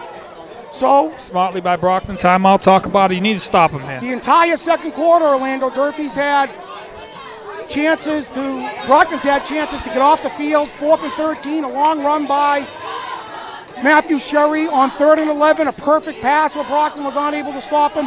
Right here is essential where Brockton gets a stop. Yeah, it's crazy. Brockton could flip it where Durfee had this ball for the whole time and not to come out with a single point. This could probably be bonus for Brockton. Momentum builder for the So Boxers. you got to look at it like that as well. So this is a big, big play for both teams right now. So Brockton opened up the game in the first quarter after a turnover, a 35-yard touchdown pass from Marcio Semedo to Jared Might. He gave him a 7-0 lead. Their second possession runs by C.J. Tyler of 20 and 25 yards. They got the ball down to the do where Semedo kept it for a keeper. It's 14-0. Where Durfee has had the ball the entire second quarter on a 4th and 7. Let's see. Sherry's dangerous running the ball here. I'm sure they're going to have someone shadowing him. As Marvin's Antoine will be the lone back. Hopefully no flags either for the Boxers. It's a good snap. He's going to roll out. He's rolling out. He looks. He throws. Good play. And that's good defense. Really good defense by the Boxers. And let's see, that is number 2, Drayvon McNeil, the junior. Yeah, McNeil with a great play. He's been hurt back. They're happy to see him back. Yeah, you see why. And again, unfortunately for the Hilltoppers, they use the clock and they get nothing. It was a really good play by Matthew Sherry. The ball was in a perfect place, but Drayvon McNeil, his coverage was just a little bit better. As the Boxers have 2 minutes and 23 seconds. Yeah. Quentin Montero's going to be the back. Brockton's flipping receivers left and right. I understand that. Marcio Semedo in the pistol. Let's see if Brockton's throwing the ball. It's going to be a ball. A fake. And Semedo's got, he's got Jared. He's got him wide open deep. Oh, he underthrew him. Did he catch it? Nope. Oh, God, he had him all day. Semedo had him open. Wide he usually open. Doesn't do that. He took too long, and that was Malik Dorville, the wide receiver. Brockton's coming up there, but that's an incomplete pass. He's saying he caught it with his leg. Wow. He held on with his leg. We got to see the replay on that, but it looked like he caught it with his thighs. Did have his Malik Dorville, what a catch. Wrapped around his legs. Again, we've seen Jared do this all Malik Dorville. Malik Dorville, okay. The junior, what a catch. Are they moving him back? They're going to say incomplete. Okay, incomplete. They must have looked at replay or something. Let's see. So this. they had a touchdown there. No, he it's on the ball's on the ground. He had him. But he had him. I don't know what he was waiting for. That play is for that to be wide open. I don't know why he didn't pull the trigger sooner. That's not like Semedo, because he had ample time to get that ball, and that would have been a touchdown. So 2nd down and 10. Well, Brockton does not want to give the ball back to Durfee here either. Quentin Montero will be the lone back.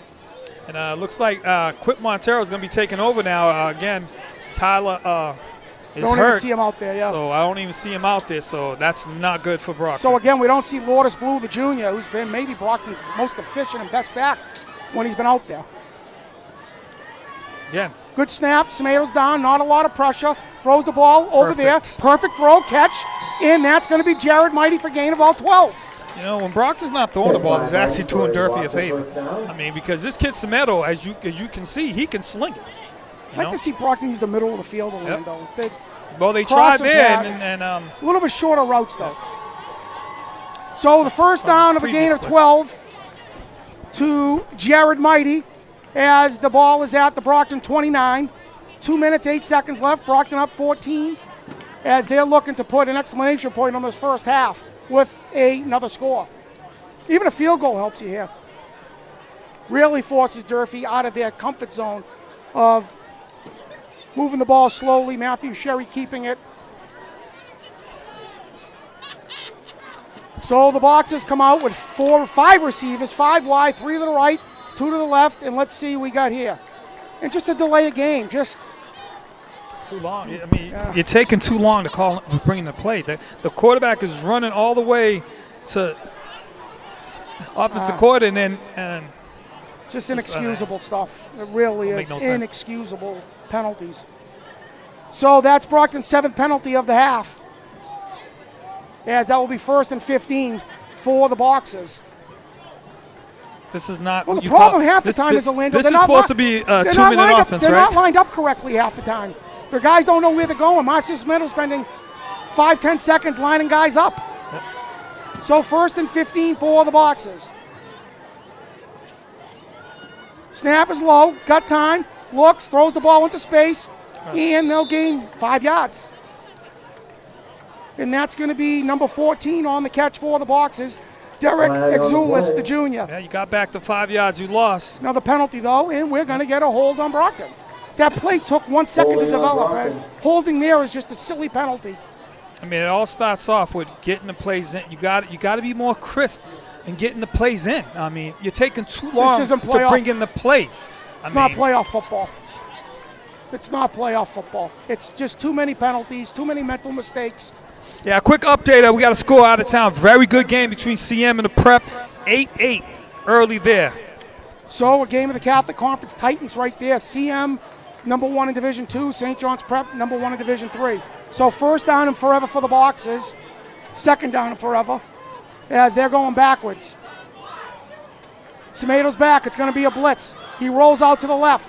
He jumps up the middle, and he's going to get tackled. That's what happens. And a terrific play by number 91 from Durfee, or number 87, Kenzo Tavares. So 3rd down for the Boxers. 2nd down. Oh, 2nd down. Yeah, 2nd, because of all these penalties. I would just get the ball, run some, get into halftime. So 2nd down, and Brockton remains throwing the ball. Tomatoes back. He's back. He throws the ball over there, and Jared Mighty catches it. Makes a move, and that will be a manageable 3rd and about 8 for the Boxers. And to your point, I like you, Leo, but I would not sit on the ball and go into halftime. But then again, another might have to do it now. Okay. So we're going to go back again as Brockton gets its 8th penalty of the first half and another holding call. Against Brockton. Well, you can't really say much about that. This is ugly with a capital U. Wow. So that's just the 3rd straight penalty, 2nd straight hold. And you know what? Brockton's got such a size advantage. You really don't need to hold. So 1:03 left here as Brockton's moving backwards. It's 2nd and looks like 42 for the Boxers.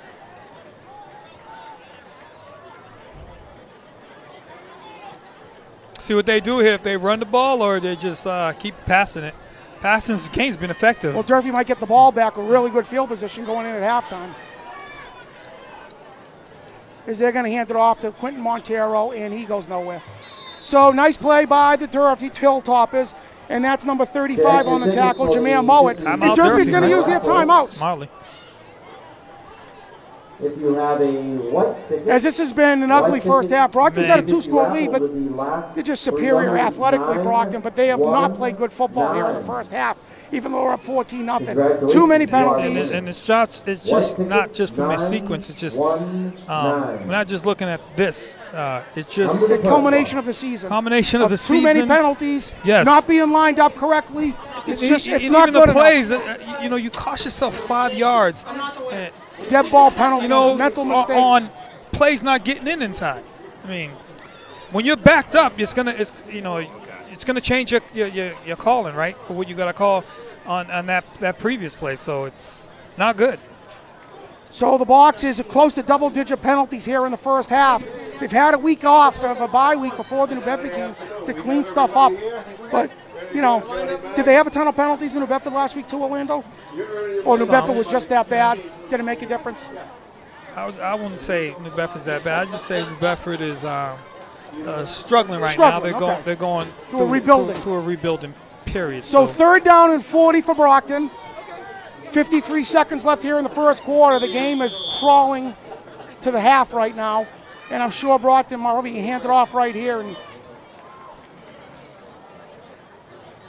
they're going to throw. And it's going to be a screen pass, and it's dropped. So they're going to take a second off the clock right there. Another bad throw. He had him. A real poor series for Brockton as they're going to punt the ball back. And Durfee's going to have ample opportunity to try to come down and score. Sameto's been so great, again, his accuracy, but I guess he's allowed to make mistakes too. But again, going backwards with the holding calls, that's not on Sameto. So back deep for Durfee is Mosiah Cousins. He is a sophomore. Danny DeSilva's the punter. He's got a good leg. Yeah, you look at Durfee, right? Their last possession, they was able to go very disciplined. Good play go calling, down the no penalties. I mean, it's like you wonder why Brockton can't do that. I mean, and it's a good snap. Danny DeSilva is going to get, he shanks it sort of, but hopefully gets a bounce for the Boxers, and it does. As Durfee's going to have terrific field position with 41 seconds left. Terrific. So a chance for the double score here. Score at the end of the half, get the ball back, and maybe tie the game or take the lead for Durfee. As the Boxers in the second quarter have want to burn the tape and not watch it. That last sequence is probably the worst I've seen it. White ticket. The worst? Numbers 9. One of the worst. So, that wasn't good. First down for Durfee at the Brockton 34. Matthew Sherry, I don't know how many timeouts Durfee has left in Orlando, but they're going to force the throw here. Brockton has the cornerbacks off coverage. Jared Mighty's back. And he's going to roll to the left like he usually does. He has time, he throws it, and he throws it out of bounds. Had no way to throw the ball, and we see a little scuffle over there. Let's see what the ref do about that. But CM has taken the lead on Prep 14-8. Where's the game at? I believe it's at Prep. So big game there. So 2nd down and 10 for the Toppers. 35 seconds left. We don't know how many timeouts. We don't have up the press box here how many timeouts for Durfee. But I think 2. They have 2. Durfee so has 2 timeouts. Yep. Plenty of time, plenty of timeouts. They can get a big, some good yardage here. They can be in position to get some points here, Leo. So Durfee comes out with 3 receivers right, 1 left, 1 back, which is Antoine. 2nd and 10. And it's a bad snap. And he has time. He breaks out of it, but nothing doing. Brockton's going to sack him. Now let's see what Brockton does. Maybe Brockton. I don't think so, Orlando. If they had the ball in better field position, I think they would. 3rd down and very long with 3 timeouts. I think Coach Silva just wants to get into halftime with a 2-score lead and talk about what they need to change to play better football. Durfee's not going to be in no rush, and it looks like that's going to be the. Well, they have 1 play left. Let's see if they can get it off. So they do. That looked like it was procedure, too. So we're 2 seconds left here in the first half. If I was Brockton, I would decline this. Yeah, he just spiked the ball.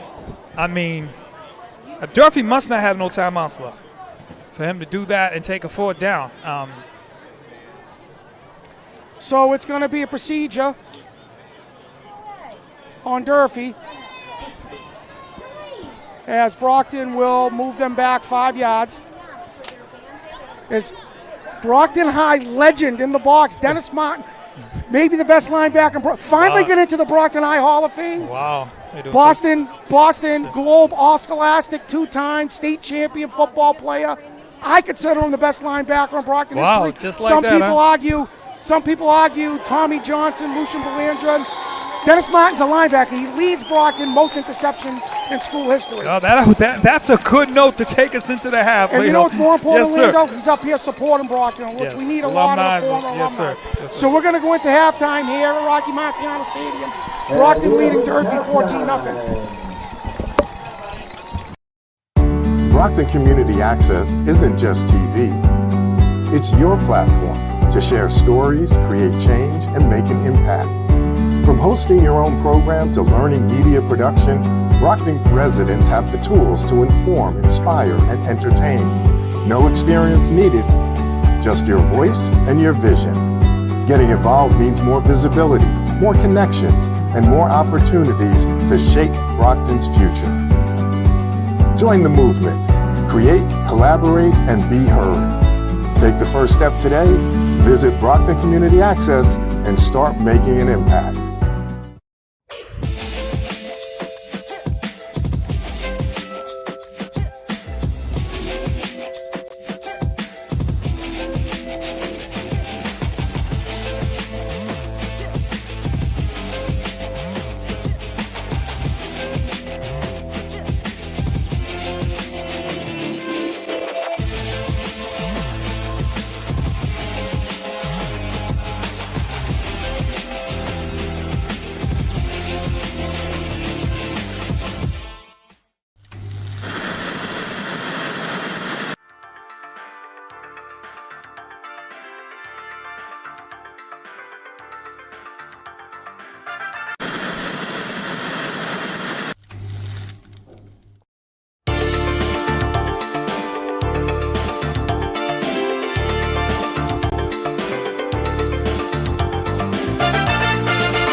Here are the top 5 reasons to engage with BCA TV today.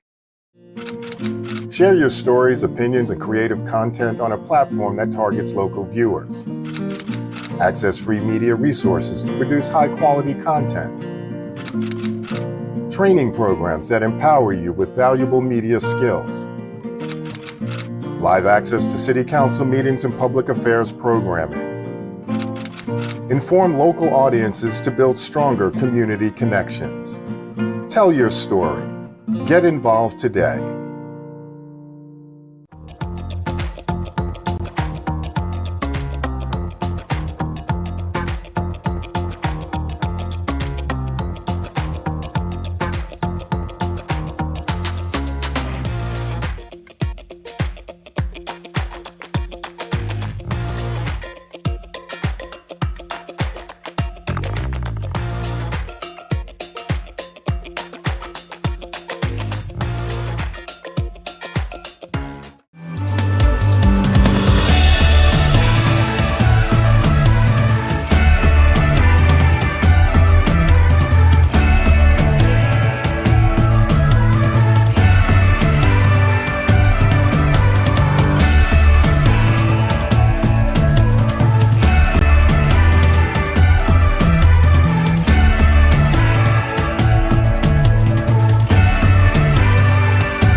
Dad Daniel, and Sister Tatum.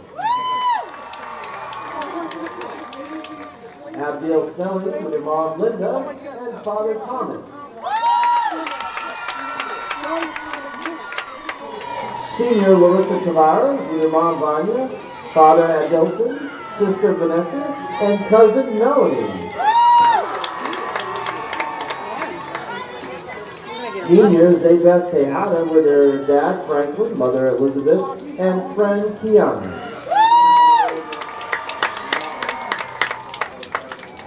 Jaden Valerius with his mom Willamine, Father Ernso, and Sister Victoria.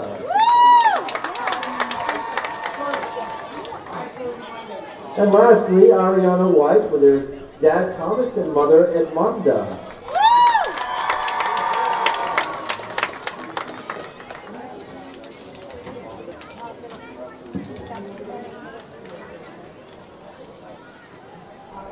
Now please welcome, under the field direction of drum majors Andrew Bassett, Victoria, Florida, and David Sampath, the Brockton High School Marching Band.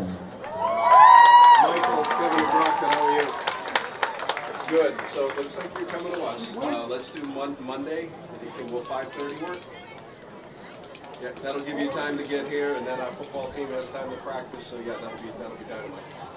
All right. So yeah, and if you can just send me a roster on Monday, that'll be awesome. Perfect. Yeah. So we don't charge. I'll send you the link because we're gonna stream the game. So we'll do Monday 5:30. Lawrence and Brockton. Okay.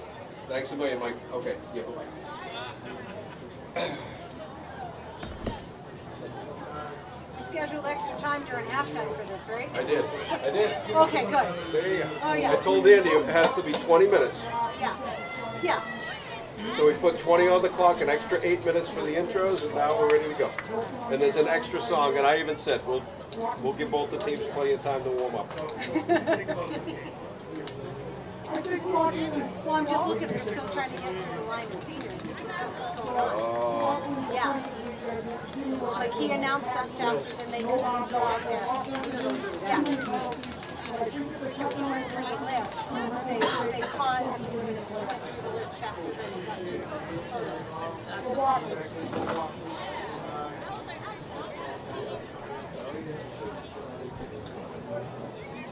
The Brockton High Marching Band will be presenting their 2025 halftime show, Signature Sound, showcasing some of the most original and innovative musical artists of the modern era. They're honored to perform for you and to represent the city of champions.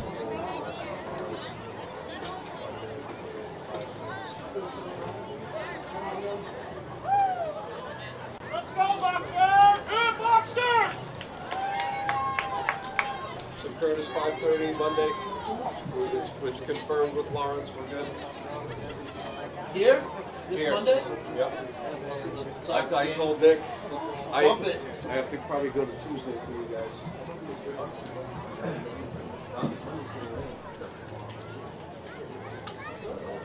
Tuesday's a no school day.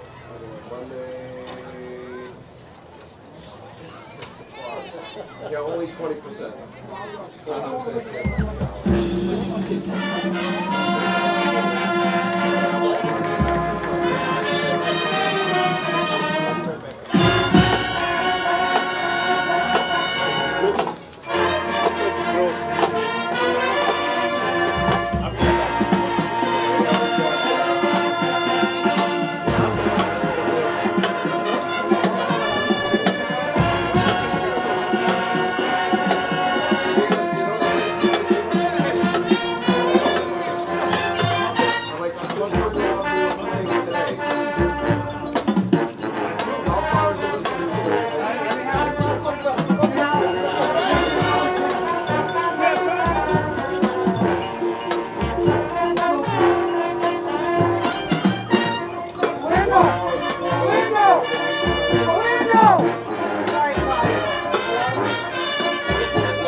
think it's the next one because I don't see her on the field.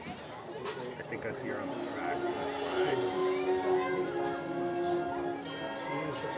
Does it confirm they are doing another one? Automatic too. I told one of the coaches, you better reel them in because Steppers are gonna play. If they get thrown out.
Now joining the marching band on the field, please welcome the future Brockton High School marching band members. These middle schoolers from across the city have been working hard all morning and will now perform alongside the Brockton High School marching band with their rendition of Stevie Wonder's Signed, Sealed, Delivered.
Don't forget, we are still selling the raffle for the Brockton High football helmet.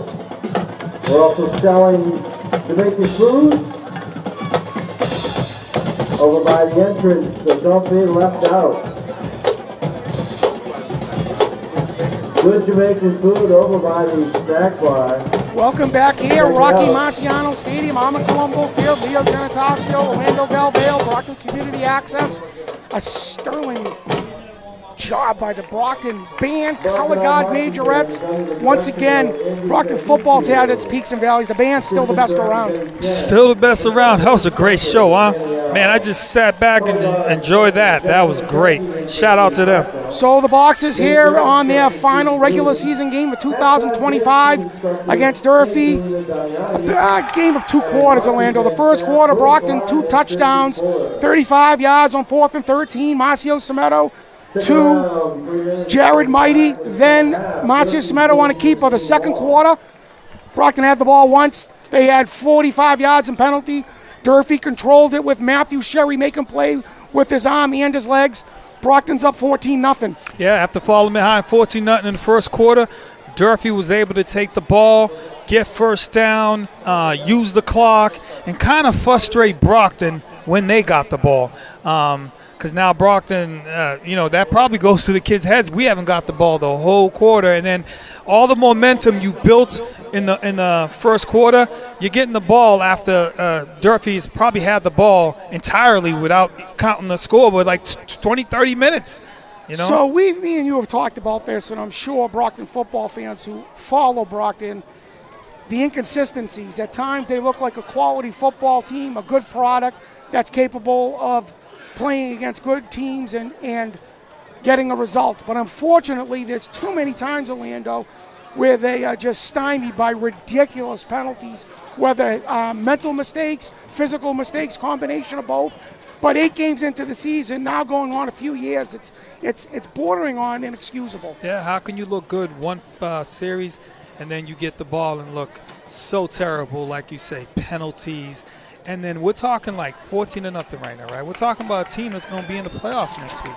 And then, listen, you're not going to, with all respect to Durfee, you're not playing a team like Durfee in the first round, especially where you're going to be ranked.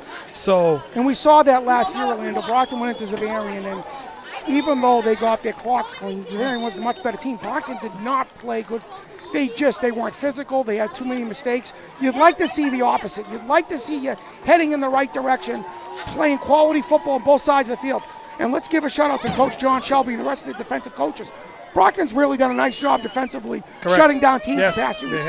This has not been a defensive problem. Nope. The inability to be consistent enough on offense has plagued Brockton now going on a few years. Right, and you just can't. You're the Brockton Boxers. I don't care how bad you've been last several years. You just can't make the playoffs to make the playoffs, and that goes as a collective. Right, I'm speaking of the coaches too. You can't just be happy just to make the playoffs and then go play as Zavarian, St. John's Prep, and get blown away. And then if you're going to play undisciplined with these penalties and looking sloppy, this is why you got the coaches in the stands, right? That say, why even make the playoffs? Right. So Brockton is, not what we used to be, but a big thing about this is keeping the Brockton athletes at Brockton High School, wanting them to come up here and play good football. Coach Silva's done the right thing, scheduling the better teams in Massachusetts. But to keep those players in Brockton, you want to show them a quality product. Yeah. I just seen Leo Buckley, big-time Brockton, a guy from the city of Brockton, always here to support the Boxers. Leo Buckley, good to see him. But we also see Bill Keene out there, Dennis Martin, Tony Rodriguez, a lot of guys that are longtime Brocktonians. Billy Keene and Dennis Martin, 2 Brockton High great football players, state champion football players, Hall of Fame type football players. They're still up here supporting Brockton, and it's something we've talked about before. Brockton, one of the better programs in New England, if not one of the top 3 all time. It starts with alumni support and putting pressure on the Brockton administrators, the coaches, to expect a quality product, to go out there and play quality football. Correct. And again, we still got another half to go, and then this is a step towards the playoffs, but you got to clean things up. So again, it's a game where Brockton is, they're dominating Durfee physically. The Brockton linebackers, Wilma Perrell, Xavier Cologne, Micah Hill have been terrific. Brockton's defensive ends, Nathan Jean-Philippe and Uriel Mabine, the 2 D tackles, Cash Petley, Mike Myers, have been terrific physically today. this is not all negative. Brockton has played quality football on defense the past few weeks. They have moved the ball offensively. When me and you nitpick, we're talking about not just about winning a game. We're talking about getting in the playoffs and winning and what that entails. And that does entail playing clean football. And not just making the playoffs just to make the playoffs. Yeah, it's about winning games. With that being said, you're up 14-0. Durfee gets the ball to start the second half. If Durfee can get a drive together like they did and score. Last time and score, you can put pressure on Brockton. So this game is far from over, considering what Brockton did the last couple of series when they got the ball to end the first half. Again, this is a series that goes back to 1989. Brockton, I don't know if there's another rivalry dating back 35 years where a team hasn't beat another team. I don't think there is. Well, maybe Everett against Revere and Somerville and teams like that. Brockton is 34-0-1 against Durfee. The one tie in 2000 where head coach Taylor Brown was the quarterback, safety. And you know what I remember, Orlando? Coach Brown's the one that stripped the ball from James Jackson and going into the end zone. And you know what Peter Colombo told me? It's the only fumble of James Jackson's career. So Coach Brown is a winner. He's going to turn this program around. You can see today, not a lot of penalties on Durfee, not lined up incorrectly. They're heading in the right direction. It seems like they're almost there, right? And going forward, one of these years we could be talking about Durfee coming on top again with the coach of Taylor Brown. He's committed. He's dedicated to Durfee. They're dedicated to him, and he's doing a great job here. For those that don't know, I know Durfee's not in the Massachusetts football scheme of things, but doesn't mean they can't get there. And they always have quality athletes. When Durfee has lost to Brockton, it's not because they don't have good athletes. Yeah. They just don't have the depth to match up physically with Brockton, and most of the times New Bedford. But they have had several victories over New Bedford the past few years. So a credit to Coach Brown getting Durfee in the right direction as far as, discipline and trying to set up a winning culture. A lot like what Coach Silva does in Brockton. Discipline, accountability, and, next step is getting that on the football field as far as, not having double-digit penalties and a half. And also having a good unit around him. I talked to the freshman coach, Coach Rodney Thomas, at pregame, and having coaches like that around you that's committed to building the youth, and when you get them, they know exactly what to do when they get to varsity. So, again, good staff they're building there at Durfee, and hopefully, we can talk about them more going forward. So we're seconds away from kickoff. Brockton will be kicking at the south end of the end zone to the north end. Back deep will be number 6 for Durfee, which is Michael Gibson, and number 12, Devin Waller. Danny DeSilva will be the kicker. Xavier Close holding because of the wind. Brockton will have the wind here in the third quarter. And it's a kick that's going to head over to Gibson. He's going to let it bounce. And he heads up to the middle of the field, tries to get the outside, cuts it back in good coverage by the Boxers, as Durfee will have first down at their own 21. Yeah, that's all set up by the great kick by Baptista. Again, he has a great leg. Danny DeSilva. Danny DeSilva. So first down for Durfee. I don't want nobody getting, especially on senior day, getting mad at me for saying their name wrong. Durfee held the ball for 10 minutes in the second quarter, were unable to score, but had several third and fourth down conversions. And I'm sure Coach Silva was not happy with the second quarter from the Boxers. Yeah, quick update there. We got a shootout there going on, and with CM in prep 20-20, second quarter. CM did lead 29-20 now, St. John's. Wow. 29-20. So first down for the Toppers. They're in the pistol with one back. As they do motion, they fake it. It's going to be a handoff. He tries to get to the outside, and he goes nowhere. In the tackle by number 15 for Brockton. And that's Cave. That's not Cave. It's number 45, Cairo Hill, the sophomore outside linebacker. And that will be a loss of 2. Wow, 29-20 prep second quarter. They were down 20-6 in that game. So the loss of 2 will force a second and long for the Toppers. Coach Brown talking to Matthew Sherry, who has taken some beatings today. He's been hit, but he's really kept them in the game with some fine runs and throws during some pressure situations. So the back will be Antoine, 2 receivers left, 1 right with an H-back. And he fakes, he's going to head over to the right. He fakes it inside, and Uriel Maybean will not let him get by, and he'll stop it. Tony. And I want to say thank you to Tony Rodriguez, Just brought us Vice some pizza. Chairman, brought us some pizza in the box. Wow. And I'm Shout out hungry. to I'm going Miss to take a bite. Gamecock at Pier Pizza is very good. So a third down for the Hilltoppers, a 3rd and 10.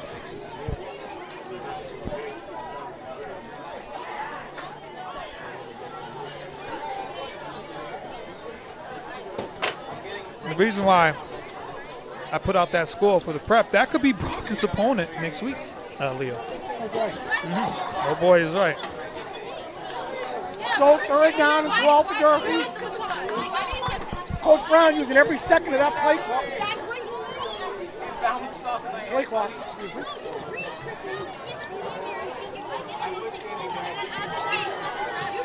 Three receivers right, one to the left, one lone back. As he's going to head over to his opposite side. He looks, he throws the ball down. He's got him wide open. A nice play as he will. I don't know if he gets it though. It's going to be 4th and short. It's going to be very short. It's going to be interesting to see what. Are they giving him the first down? I think.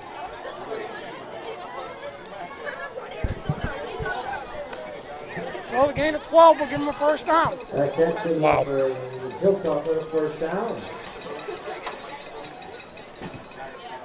That's Sherry right there, making it happen. You know, rolling to his left this time and Throwing the with ball a nice in the underneath throw. coverage. So first down at the 32.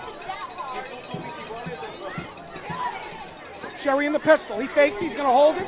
Tries to run up the middle and really nothing doing. Cash Pat Way, Michael Myers, Nathan Jean Philippe, Uriel Maybean. Unless the play has been broken, that play has not worked for Sherry going over the middle. And like you say, all the names that's been making them plays for Brockton. You know?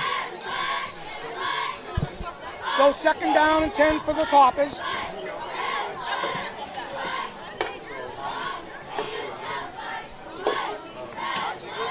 Matthew Sherry not moving as quick as he was in the first quarter.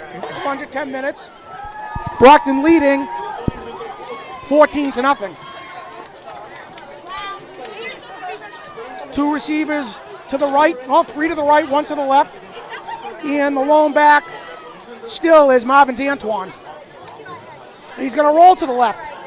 He's got a lot of room over there. He's going to look, he throws the ball downfield, and it's a little bit low. I don't think he caught it. It's going to be low, and he was open though. The flow was just low. It's going to be 3rd down and 11 for the Toppers. Like he always likes to do. 3rd down. Rolling to his left. Good play by Brockton there. He's very comfortable rolling out of Orlando. I'd like to see Brockton add a little bit more pressure, get him out of that comfort zone, because he just sits back there patiently and is finding guys that are open. That was just a misthrow. And again, Brockton's in they got him in a 3rd and long. The last several 3rd and 4th and longs, Durfee has completed them. Let's see if Brockton can get off the field.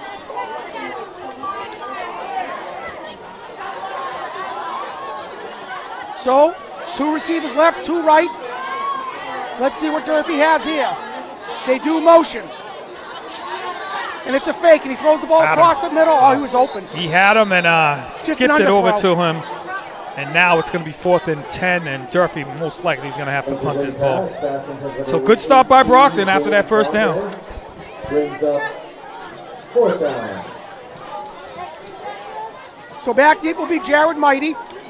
Punting will be number 11 from Durfee, Landon Noguera. He's had a good game today. Punting, he's had a couple good catches. Brockton with a chance here to get the ball and really put an exclamation point on today with a score.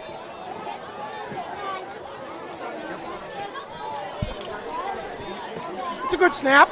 Noguera with the punt. It's a good one. Jared takes the ball. And a nice play by number 12 from Durfee, who didn't let him go. Did not let him go, and Jared is down. Delvin Waller. Brockton will start on their own 26-yard line. This does not look good, Leo. Jared went down on his shoulder, and normally when Jared goes down, he gets up.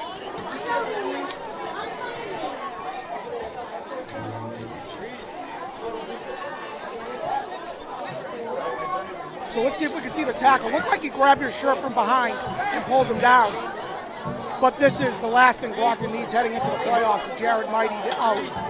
But, you know, it's just, Brockton, unfortunately, has not had stuff go their way over the past few years with injuries either, Orlando.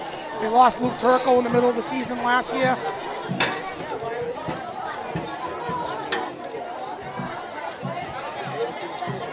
Cairo, we see Cairo run right to the field. Well, when you play offense, defense, and special teams, there's a chance you get injured.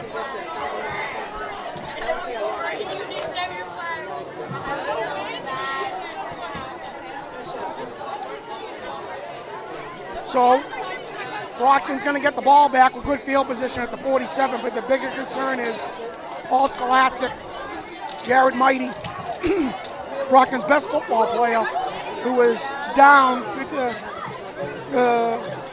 trainer, the coaches. It looks like his mom's out there too.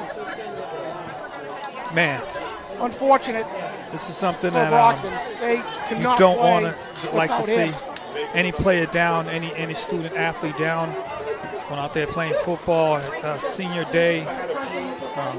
Jared Mighty, such a good kid, such a good player. And that's the concern right now. I bet you the track coach is nervous too.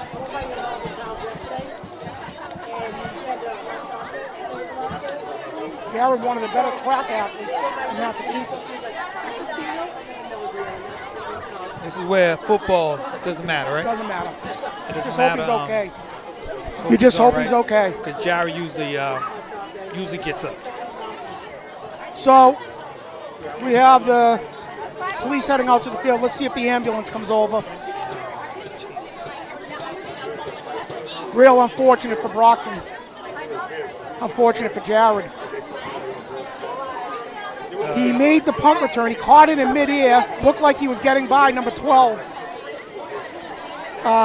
Delvin Waller, but he tackled him. Looked like he grabbed his shirt from behind. Maybe his legs got caught out from underneath him.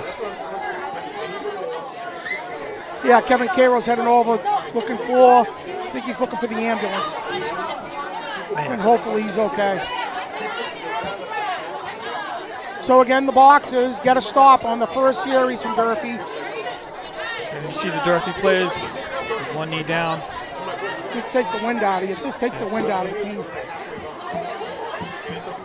And without Kavion Burke today, Brockton missing its two best targets on offense. And we haven't seen Lourdes Blue, who might have been their third best target on offense. So Brockton is going to be,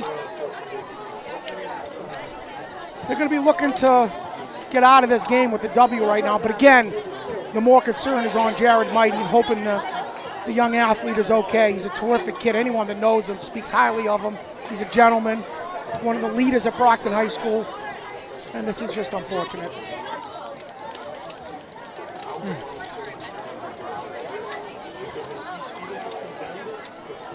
It takes everything, kind of takes the wind everything out of this game. Takes the wind out of Brockton. Yeah, it just does. It's just, we've talked about this. They lost Luke Turco last year, who was an All-Scholastic in the Herald. He missed most of the season at the end of the year. Couldn't play against Zavarian in the playoffs.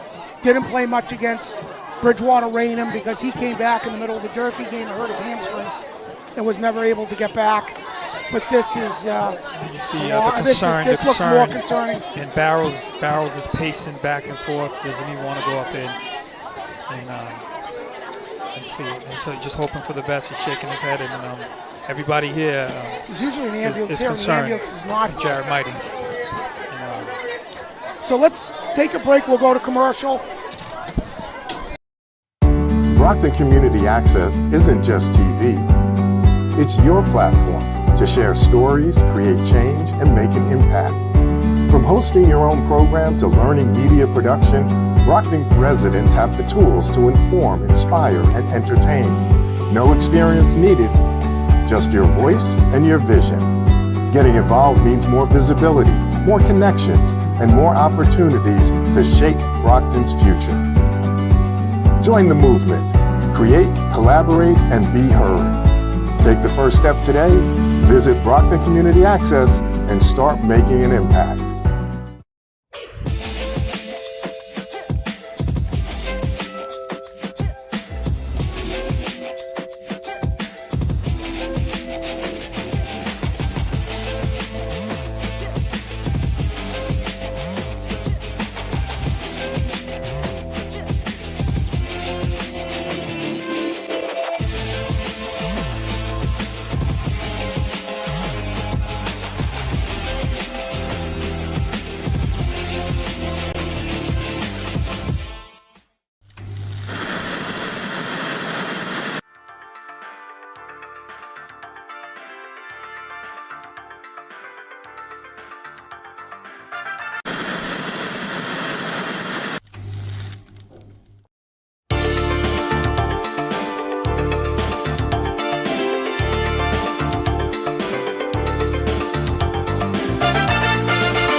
Here are the top 5 reasons to engage with BCA TV today.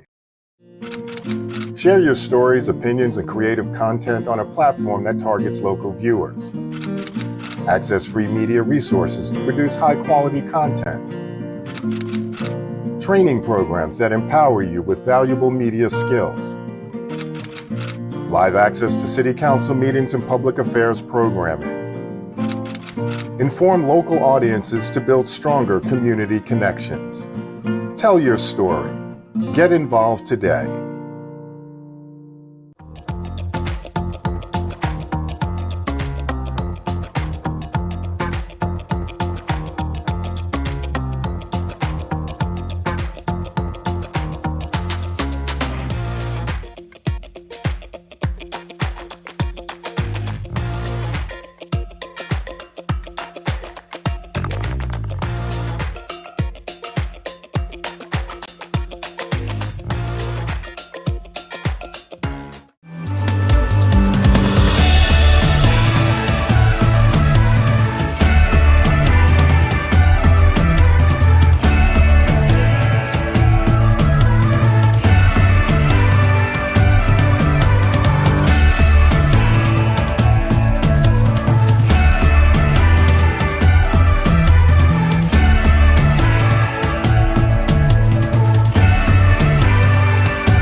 So we're back here at Rocky Marciano Stadium, Mr. Armand Colombo Field. Orlando wind really taken out of this game right now. Jared Mighty's still down on the ground. They called for the ambulance. They're coming in to get him. Today, the Brockton, they lost C.J. Tyler in the first half with a broken arm. And it looks like now they're going to lose Jared Mighty for the rest of the season. Hopefully nothing too severe for Jared that's going to affect him for the rest of his high school track career. But, you know, more importantly, these young guys, the injuries Brockton's had to go through, pretty tough to bounce back. Yeah, and started with Chris Soto. Again, you see Jared down there. You can't help but think. I got kids. You know what I mean? It's. I went through it. I know exactly what you don't want to see. You don't want to see that, and it kind of puts a hurt into you. There's only so much you could say to an athlete that gets hurt. My son was a Brockton football player, had several fractures in high school, was unable to finish his athletic career in football because of injuries, and I know exactly what his parents are going through right now. It's a sick feeling in your stomach when your son, daughter, whatever, in this case your son, is down on the ground and not getting up. See Coach Sylvia over there, and just want to hope everything's good with Jared. Looks like they're looking at his shoulder, Orlando. Look like they're securing his shoulder. So as far as running goes or track, that would be beneficial compared to a leg injury, but we're just speculating right now. And again, Brockton's junior running back C.J. Tyler, after an amazing first half of over 100 yards rushing, broke his arm on a long run down to the 1 yard line. And again, they're out with Kavion Burke today, so Brockton is a little thin with 9 minutes left in this game. Kind of like, again, football doesn't matter no more. But again, they still got to finish the game. Yeah, we got to put it in context. Brockton still, the other guys on the football field still have to finish this game. That's true. They still have a playoff game. Hopefully next week if they continue to lead in this football game. But again, I'm sure the guys on the sidelines, the coaches, their hearts are with Jared right now. Yeah, you see their brother down, one of their leaders, on and off the field. Jared, you see him. He's been in the news of his outstanding off the field stuff. And on the field, he's great as well. And so you see the ambulance coming on the field right now, as Jared will be taken to either our Brockton Hospital, Good Samaritan, and hopefully we'll get an update at some point before the soccer game on Monday for the Brockton football fans out there before next week's playoff game if the Boxers do qualify. Brockton will be getting the ball close to midfield. They are up by 14.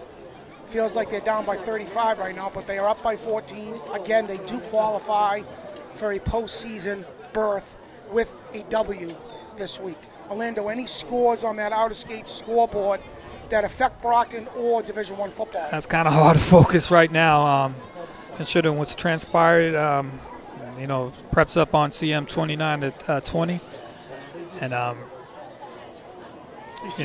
you see the whole team is out at midfield, and they are going to get Jared on the stretcher. And student yelling, Jared, Jared, Jared. This is very emotional, I'll tell you that right now. And the whole stand's yelling his name. Man. He's on the stretcher.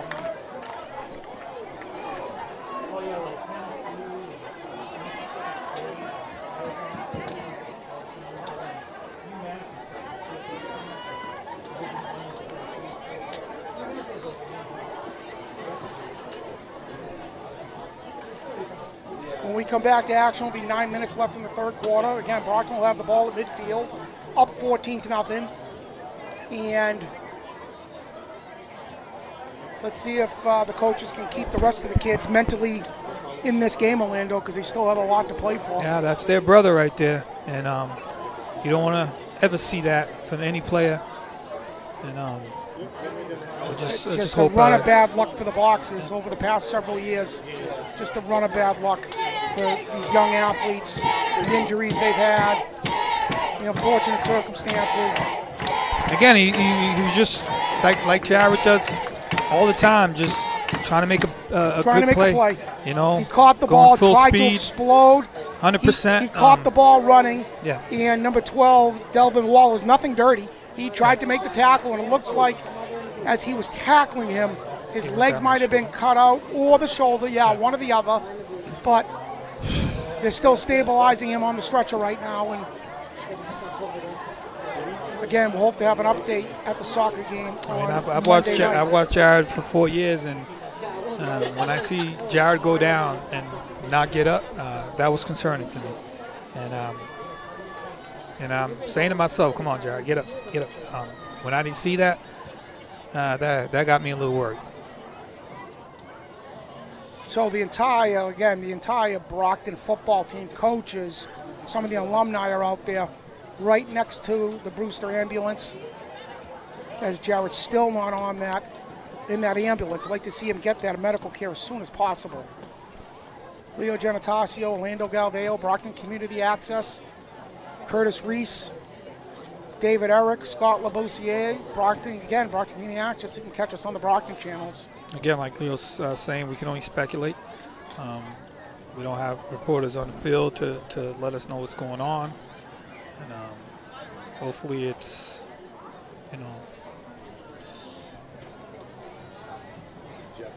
nothing serious where, Jared can bounce back.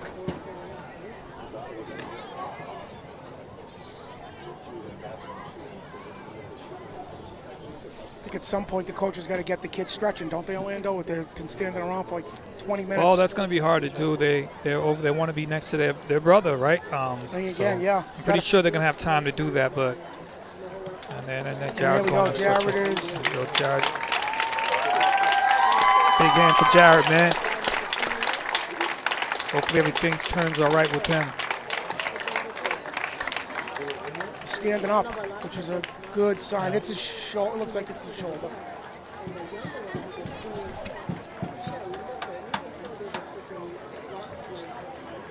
Really stretching that leg out. Durfee players is clapping as well. Good sportsmanship by the Hiltoppers. To just straighten out that right leg.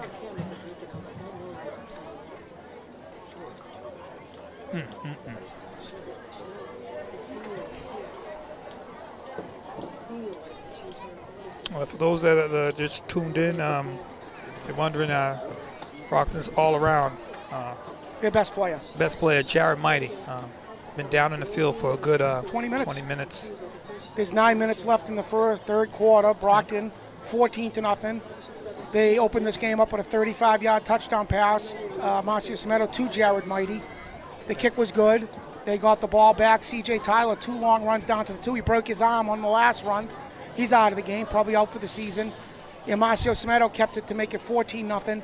In the second half, Brockton was plagued by numerous penalties and unable to get fourth down and third down stops. Durfee held the ball for 10 minutes of the third quarter. They were unable to score. Brockton had one more chance to score. They were unable to move the ball. They had 40 yards of penalties. They went into halftime up 14-0. The defense was able to get a 3-and-out. Oh, well, not a 3-and-out. Durfee went one series with a first down, but Brockton was forced to punt. And on that punt, Jared Mighty was taken down. And it looks like he has a pretty severe injury that is going to result in him being brought to the hospital. So he is getting on the ambulance right now as Durfee's going to go down the stretch. We'll probably hopefully get back to football action soon. And again, for everybody that's here, the coaches, the players, everybody in attendance, people up here in the booth, it's hard for us too, right? We don't want to see that, so we have to regroup as well. Everyone's got to regroup. We hope he's okay. I thought I saw him moving his leg and his arm. We don't know. We're just speculating. But this game is not going to get canceled. No. You see Durfee starting to stretch, and Brockton's going to have to show some mental toughness here that they have not gone through in a while, where you see one of your leaders, your best player, getting carried out in an ambulance. So and here comes Brockton. Prayers to Jared and his family. And they're gonna, the team's gonna come together. Pretty sure it's the coaches are gonna exactly what you're saying. Try to get the team back focused to finish this game for their brother Jared Mighty. So again, just an awful last 20 minutes, last hour for Brockton with the broken arm of C.J. Tyler, and now your leader and best player being brought to the hospital in an ambulance. And we are just hoping we get good news as far as his health. Once again, one of the best kids at Brockton High, a leader, a gentleman, just a great student. Just a great person. One of the best kids around. Couldn't ask for a better person to represent Brockton football than Jared. To represent Brockton. Kid that could have left, could have went to prep school, yep. could have went to play. Wanted to stay here. Wanted to finish as a boxer. And believe me when we tell you this, he could have. The offers were there.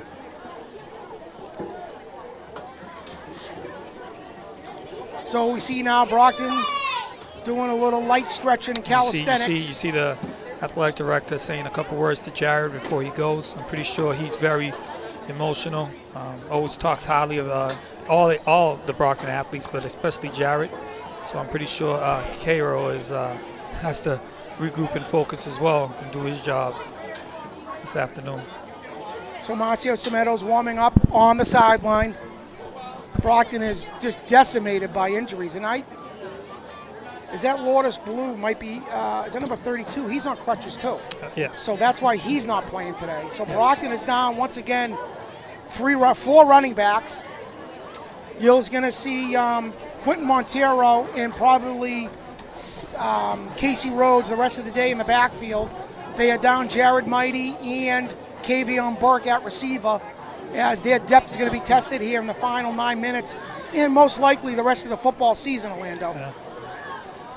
Comes a time where it says, it's probably too much to recover from, But we'll see how resilient Brockton is. The rest of those kids still want to finish the game. They want to finish their season. They want to get to the playoffs. And football's a team sport. It's not always one player that you count on, but to win a game. But Jared is a huge part of their success over the past few years and some of their more important wins against Everett, against Bridgewater Raynham. And again, it all started with a Christopher Soto in a preseason game. Brockton's was supposed to be their go-to running back. Got hurt, broke his ankle. He was out for the season. And they lost Casey Rhodes, who came back today. They lost him before the season started as well. And then, as you mentioned, Blues is down. Looks like he's on crutches. He was doing well for them. And then another running back, Tyler, today got hurt. And then now Jared Mighty, as you saw. So we are minutes away from resuming the second half of this football game. Brockton will take over near midfield with a 14-0 lead after getting a punt from Durfee, as the Boxers once again in a win-and-in situation where they will most likely end up at St. John, Springfield, or Westwood next week to play Zavarian. And if they get there, they're going to be ultra short-handed. As you see Jared leaving in the ambulance.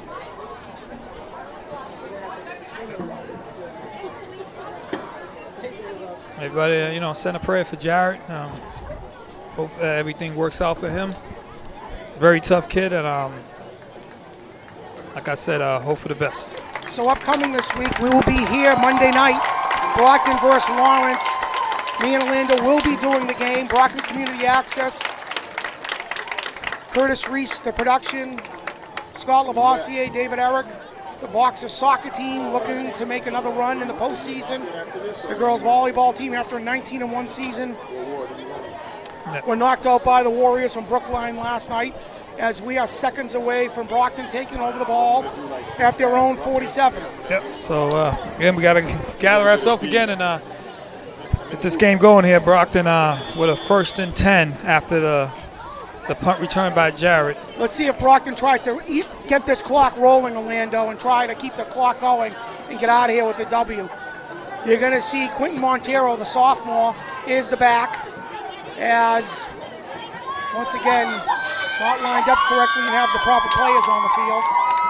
So we can give him a pass on this one.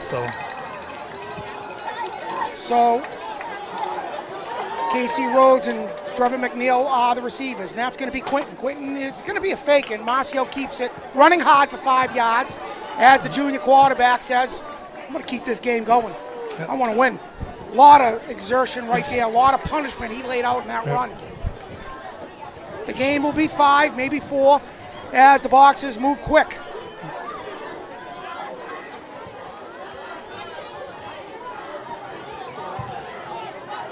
Brockton's first possession of the second half. Very quiet now here in the stadium, man. That injury has really taken the air out the stadium. So they motion, and that's going to be Quentin Montero up the middle. Nice run, keeps his legs moving, and gains about 4, maybe 5 to make it 3rd and 2 as Brockton faked the motion to number 14, Danny DeSilva, and Quentin Montero gained it for a nice gain of 4 as Brockton is looking to take the air out of the ball. They're going to run the ball, and they just want to get out of here with no more injuries and a playoff berth. So the Boxers in 4-down territory, most likely, 3rd down and 2. Snap's good, Quentin Montero, a lot of room. And that will be most likely a 1st down. Good hard and run a nice by hard run by the sophomore. First down. So, under 8 minutes, Brockton with the 1st down at the Durfee 41, as Montero will remain the back. Casey Rhodes at receiver, along with Trevor McNeil and Danny DeSilva. Brockton down their top 2 receivers.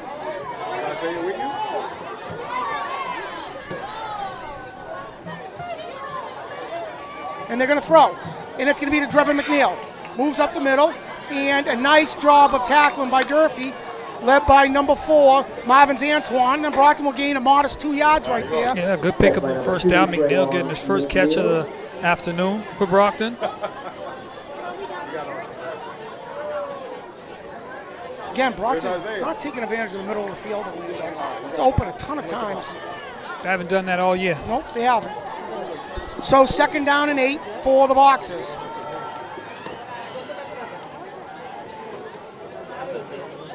Good snap. It's going to be throw into space. Pass. And that's going to be number 1. Casey Rhodes. Casey Rhodes. What a terrific catch and spin and a gain of 8. Yeah, welcome back, Casey Rhodes.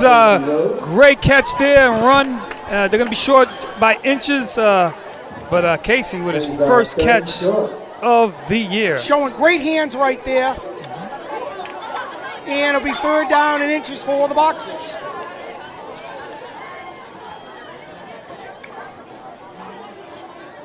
And that's going to be Quentin Montero for the first down. Yeah, Gain of 2.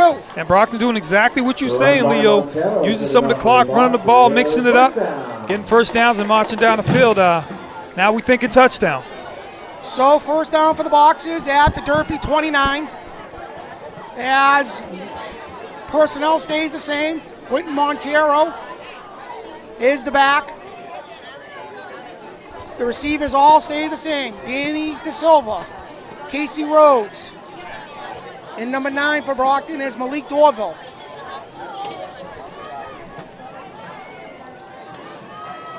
They motion, and that's going to be Quentin.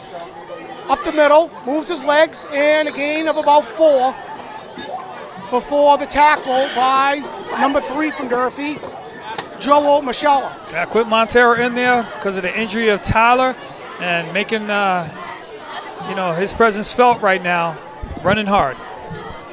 So 2nd and 7, the Boxers move quick. We're under 6 minutes of the third quarter. They're up by 14. Low snap, Quentin gets it again, has room. Gain of about 2. Will make this third down and about 3 for the Boxers. Yeah, definitely. A field goal makes this a 3-score game. Yeah, Danny. but definitely 4 down territory. You're not going to go for a field. Wind is not your friend today. Well, this quarter it is. But they'd have to, I agree with you, another 10 yards before a field goal. So 3rd and 3 for the Boxers.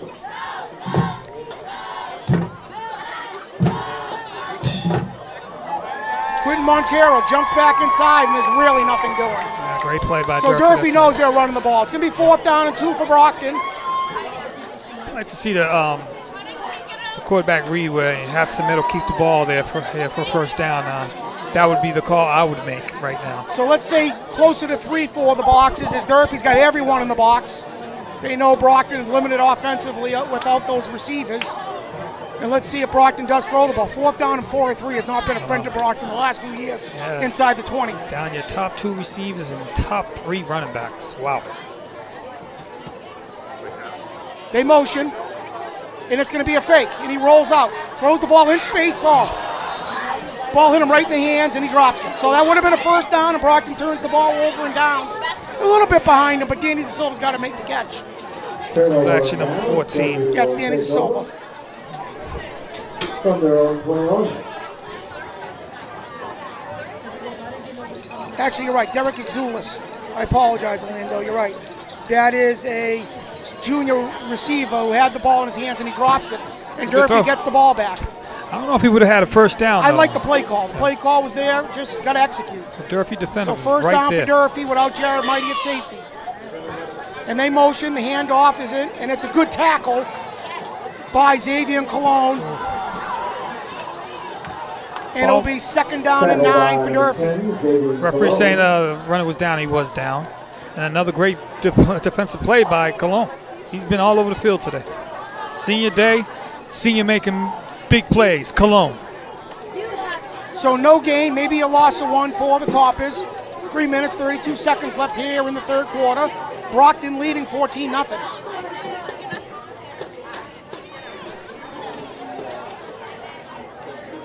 They're going to have double receivers, both sides, with an H-back and a running back.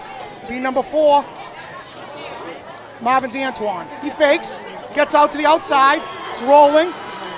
Got room up there, and he's just going to hold on for a modest gain of 3 as the coverage was good down the field by the Boxers. And that will force a 3rd down and about 7 for Durfee. Yeah, smart play by Sherry. Didn't see nobody able to get a couple yards rather than lose or throw an interception. Good play there. 3rd and 7, Hiltoppers.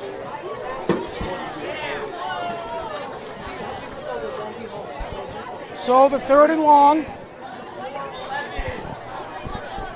Without Jared Mighty at safety, Brockton really young in the secondary. We see Dio Cologne out there. Brother of Xavier Cologne. Along with Drayvon McNeil. Shout out to 26 Cologne, senior day for him. So Sherry, the snap is fumbled. Ew! And he is hammered. I believe that's number 17 again, right? No. That's number 5 from Brockton, along with that is Maisha Baeza, the senior linebacker, along with Nathan Jean-Philippe. As the down. snap was low, Matthew Sherry bobbled it, and this will force a punt. And we'll see Casey Rhodes back there for the Boxers, as this game is crawling to a halt right now, Orlando. Yeah. as far as And offense again, goes. defense has done a great job. Coach Shelby and the rest For of that Brockton defensive coaches really have this team ready to play. These guys are hitting today defensively, Leo. We've seen that from the start to now. They're just hitting. So Casey back there, he hasn't done it all year. Maybe not even receive the ball in, just let it bounce so you don't get in any trouble. That's exactly what he's going to do. Get out of the way. Good play by Brockton. And Brockton will have good field position at the 42. Yeah, as you see a little chirping. Brockton's not anyone thrown out of this game, because if you get thrown out, you don't play next week. It's bad enough. It's a possibility you're not even going to have Jared or Tyler. Can't lose any more players. So the Boxers in their camouflage jerseys today. They're up 14-0, 2 minutes left. Leo Genitacio, Orlando Galveo, Brockton Community Access. Again, catch us on the Brockton channels as Marcio Semedo will come in. Quentin Montero's been the back. Brockton's down 4 running backs now this season. Wow. As the sophomore is being pressed into action. Played varsity baseball as a freshman. He's mentally tough. He's going to be good in the future, I'll tell you that. So they remain in the pistol.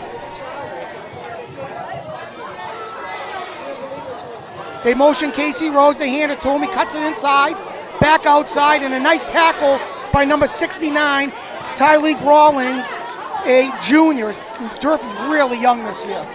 That's going to be a gain of 5 for Brockton, as Casey Rhodes cut that back inside, and the big D tackle was there to stop anything more than a 4-yard gain. Of course, Brockton right to the line. Yeah, you don't need to move fast when you're winning. By 14 points. But I'm pretty sure that's their offense. Brockton, the coaching is thinking we want to win by 14. We don't want maybe getting a score here, and Durfee gets a score. I mean, I'm pretty sure. So third down and 2 after the 3-yard gain for Brockton. The offensive line doing a nice job pushing Durfee back. Quite different without Jared in there. Yeah. The deep threat. So it's a low snap, and Marcio Semedo keeps it. He should get the first down. Marcio did a nice job with that snap. And you said last week in New Bedford, a lot of high snaps, Orlando? Yep. High snaps, low snaps. I mean, center, I have to admit, though, he's getting better.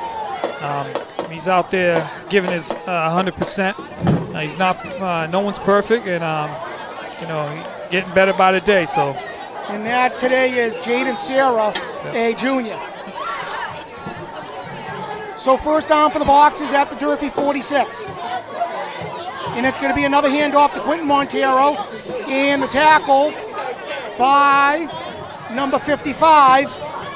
And that is Durfee's two-way lineman, Suleiman Haji. Yeah. That should be the last play of the quarter. I'm pretty sure Brockton's going to not run a play. A quarter where we've seen Brockton's best player lose their best player, and want to just take that third quarter and just throw it away. So at the end of 3 quarters here at Rocky Marciano Stadium, no scoring. Brockton still leading 14-0. The Boxers, Orlando, going to get a stop on the first series by Durfee, but unfortunately they lose Jared Mighty, and hopefully nothing too serious. He's carted out of here in an ambulance. They get the ball back, they get a few first downs, they turn it over in downs, but defensively Brockton's done what they had to do against Matthew Sherry to keep Durfee from scoring. Yeah, they've done a great job. Again, Durfee's yet to score, and Brockton has brought the heat from the start, defensively hitting everyone on the Durfee offensive team, and you can't blame the defense today. Hopefully the offense here can get another score, get an even more comfortable lead, and I guess push our way into the playoffs next week. So the Boxers again looking for a Big 3 title, something they've owned mostly for the last 35 years. New Bedford won it 5 times in the 90s, But since 2000, New Bedford's only beaten Brockton 3 times, and Durfee has not yet. So Brockton's owned the football conference and the Big Three in the South Coast Conference when they were with Bridgewater, Raynham, and Dartmouth. So, 2nd down and 7 for the Boxers at the Durfee 47-yard line.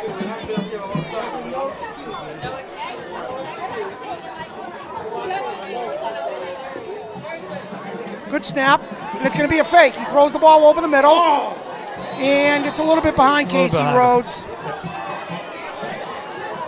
Good throw over the middle, brought to take a shot. The coverage was good, and it's going to be 3rd and long for the Boxers. Let's see, 3rd and long, okay. Again, a little behind Casey. Want to see that right on the money. Casey probably would have kept on running. So the Hiltoppers looking to try to get the ball back here in the 4th quarter, down by 14. Tomatoes back, a little bit of pressure, throws the ball over the middle, and it's caught for the 1st down by number 14 for Brockton. Right, and Semedo waited to the last second to make that pass. Great one it is. And that's Derek Exulis, the junior. Exulis with a good catch there on the 1st down. And making up for that drop, a terrific catch into coverage by Exulis. Just going to say that. So 1st down at the 29. And that's going to be Quentin Montero for nothing. So Durfee's just sending everyone at this point. They're going to make you beat them by throwing the ball. Yeah, you'd like to see Semedo keep that, right? Fake it to Montero and that's Jamali Mowat, a sophomore linebacker. So Durfee's going to be tough the next few years, Orlando. They got everyone back. So the loss of 2 will make this 2nd and 12 as the Boxers, again, up by 14, the magic number for the points for wins when it comes to playoff seedings. Durfee in tight coverage, 9 guys in the box, the safety within 10 yards of the line of scrimmage. They know there's no Jared Mighty there, so. And that's going to be a handoff to Montero. He's got to the outside, and he's going to gain about 9. That's a good run by the sophomore Montero. As we got Jeff Charnell up for political office here in Brockton, former Brockton High football player, Super Bowl champion. Keep him in mind when you're at the ballots this year. Counselor at large, Jeff Charnell. Just don't forget about my boy, Tony Rodriguez. All right. Stephen Pena, a former Brockton football player running for political office. So a lot of former, longtime Brocktonians on the ballot. Yep. So 3rd down and 5 for the Boxers. And it's Quentin Montero makes a person miss, jumps back to the inside, and that's a really good run of about 9 yards in the 1st down for the Boxers. Yeah, Montero's showing you, look, I can run the ball as well. You know, it doesn't matter where I am in the depth chart. Give me the ball, and I'll show you what I can do. And he did it there. So an update from my son at home, Nicholas. St. John's Prep 36, CM 28, Orlando. Ooh. That's a great game right there. CM will be in D2 winning Super Bowls. They won't be playing those teams. Question about that. So 1st down for the Boxers at the 18. And it's going to be Quentin again. Who drives his legs forward, and a good gain of about 6 for the sophomore. How about that? Brockton Boxers relying on the legs of Quentin Montero, the sophomore. So the Boxers looking to put that all-important 3rd score on the board here to not only ice the game, but help for the playoff seeding next week. 1st down, 2nd down, and about 5 at the Durfee 12. As they're going to look back, Smato's got all day. He looks, he throws the ball across his body, and it's deflected and intercepted. So Brockton took a shot in the end zone. He was covered, and the deflected pass will give Durfee a chance now to get a score here, Orlando, and make this a football game. Yeah, Semedo with the pass there. Rhodes well covered by 2 Hiltoppers. Stuff underneath is wide open. Yep. Doesn't have to be a home run on every single play. I mean, so 1st down for Durfee on the turnover. Matthew Sherry with a chance here to get Durfee back into this football game. Brockton was 12 yards away from icing this and saying hello to the playoffs, but the turnover keeps Durfee in this football game.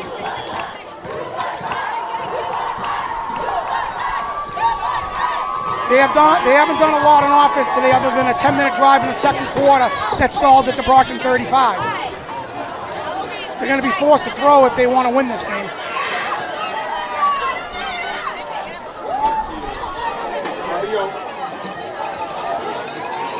So it's a good snap. Sherry looks over, and it's a high throw and incomplete, and that was intended to number 14, Caden Alves. Yeah, two guys doing the same route there. And, so Durfee's missing Benjamin Sherry this year. I can tell you that because he destroyed Brockton last year for 3 long touchdown passes. The 6'4" wide receiver, tight end, D end. So 2nd and 10 for the Toppers. Sherry's back. He fakes. He's going to try to run. Really got no place to go. He makes a couple people miss. But Brockton's right there to eat that up. And the box of linebackers and D-line have had their way today. Yeah, Sherry tried spinning, moving, refusing to go down. Was able to get a couple yards out of it. Man, that kid never quits. So we do have a Durfee. Someone's down for Durfee. And that's number 10 from Durfee. Yeah. Zadavian Rodriguez. And hopefully he's okay. See the replay right here.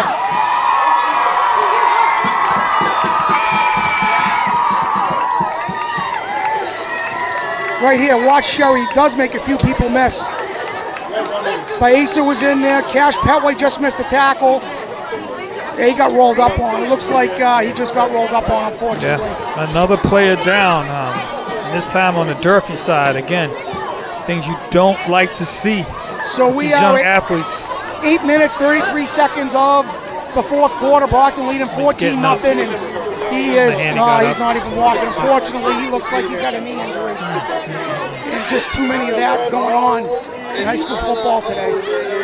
So 3rd down and 11 for the Toppers. The Brockton defense has said no thank you to anything Durfee's offered offensively today. Just kind of want that clock to just tick Yeah, to zero. Sure get out of here with a victory and regroup. If anything in mentally the playoffs, and physically. If anything in the playoffs on Thanksgiving Day, the Brockton defense is playing substantially better football than they did earlier in the season, Orlando. Yeah. So Casey Rose is in there at safety for Jared Mighty. Dial Cologne is at the right corner. And it's another low snap. He rolls out, he's got a lot of pressure, throws the ball. Oh, it's just a high, but it's going to be a force of punt. But a nice effort by number 4, Marvin's Antoine, as Durfee is forced to punt. Yeah, great coverage. That play had no chance of happening. And once again, the only thing that could change this game is a fumble on Brockton's punt here. I would go anywhere near the ball. Right, Orlando? Don't give it a chance to give the ball back. See what the special team coaches have in mind. Jared Mighty's been the only punt returner the last 2 seasons. Anyone else doing it is going to be a little ice cold other than Luke Turco. And he is down at UMass Dartmouth scoring touchdowns. Casey Rose might have something to say about that, though. Going back for the punt, huh? The talented senior playing a bunch of different positions today, having himself a good football game. Casey Rose. It's a low snap. And Brockton may get a safety out of this. Look at this play. What a terrific play by the punter. What a terrific play. That is a great play. So it was a bad snap, and Brockton didn't put any pressure on him. And he's not happy about the snap, but look. That was a great play to recover. He didn't panic. Yeah, didn't panic and just kick it away. So the Boxers will have terrific field position at the Durfee 30 with 7:44 left here in the fourth quarter. The Boxers again winning in for the playoffs. Leo Genitasio, Orlando Galveo, Curtis Reach, Scott Labossiere, David Eric on the production. You can catch us on the Brockton channels.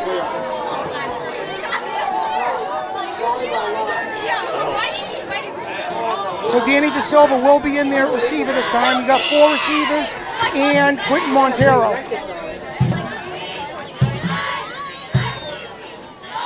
Casey Rose motions. They fake it. Montero's got it.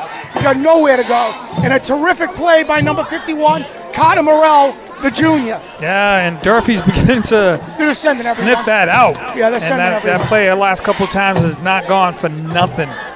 You know? So Durfee is blitzing. They're putting players in the backfield, trying to disrupt this Brockton offense that is basically running Quentin Montero to the left and right, and maybe a fake speed sweep. So 2nd down and 14 for the Boxers as we're closing in at the 7-minute mark.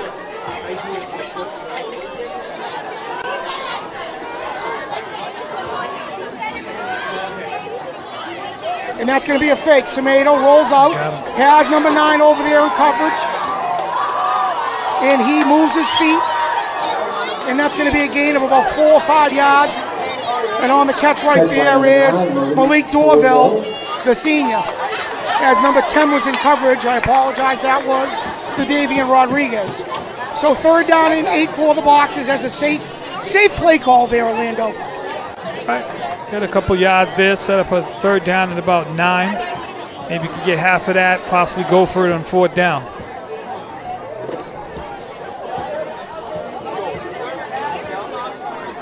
So 3rd down and 9 for the Boxers. And it's going to be a hand. Oh, God, he just got drilled. And that was, Brockton's not fooling anyone right now. And that was just Zadavian Rodriguez blitzing through an open gap right there. And that's a lot what Brockton's going to see next week. They better make some adjustments before the playoffs, Orlando, or that's going to be every play. Blitzing linebackers. And they should be punting the ball here up by 14. There's no reason to go for this and giving Durfee field position. 4th and 17. There's no reason to go for this. You're already up by 14. The only thing Durfee has going for them right here is if you give them the ball back at the 32, it's field position. I would punt, especially with it being 4th and 17. Okay, so the Boxers see things differently. And then timeout by Brockton, and I'm pretty sure that's going to be the call right now. So let's be real fair here to the Brockton coaches and players. They're off their concentration right now. What happened to Jared Mighty. Correct, and I said that. Let's give them. Yep, I said that would happen, and maybe that's happening now. But at the end of the day, the coach has got to put them in the best position to win this football game. And punting it is what you need to do. You got to regroup. That's your job. So again, we'll be here Monday night as the Brockton Boxers soccer team opens up against the Lawrence Lancers. The Boxers soccer team has won 7 of their last 8. And again, no one wants to play them in the tournament. No, they're big, they're strong, they're fast, and they're good. So yeah, excited to see that. Coach Barros doesn't like it, but Coach Silva is doing the correct thing, and he's punting. Maybe they were just going up to the line, possibly. Yeah. Durfee jumps off sides. But I would have liked to kept the clock running there, Orlando. Right. You're up by 14. You know what I mean? Yeah. Because it would have been close to 3 minutes, 50 seconds left if they didn't call a timeout. Good decision by Coach Silva. So Danny De Silva is back. Matthew Sherry's deep.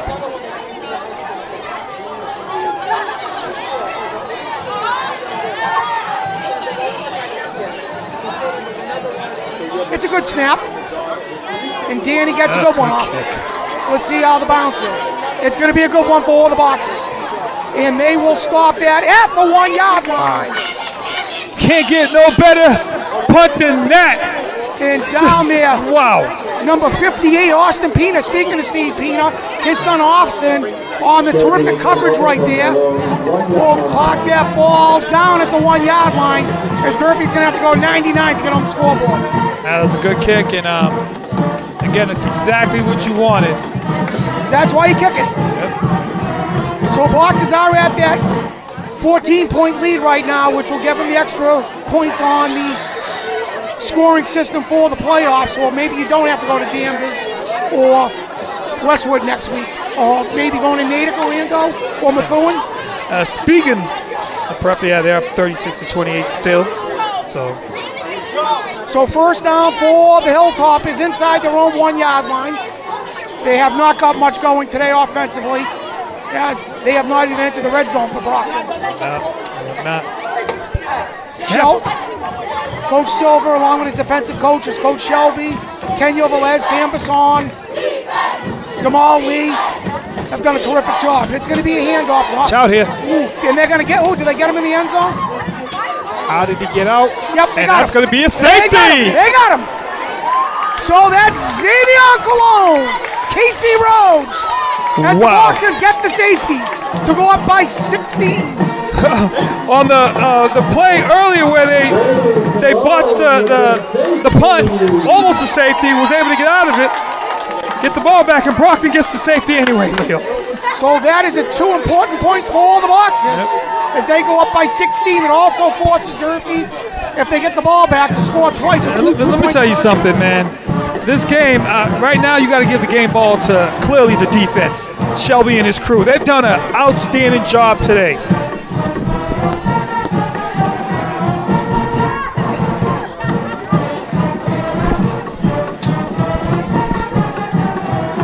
So Durfee will be either kicking or punting on the safety.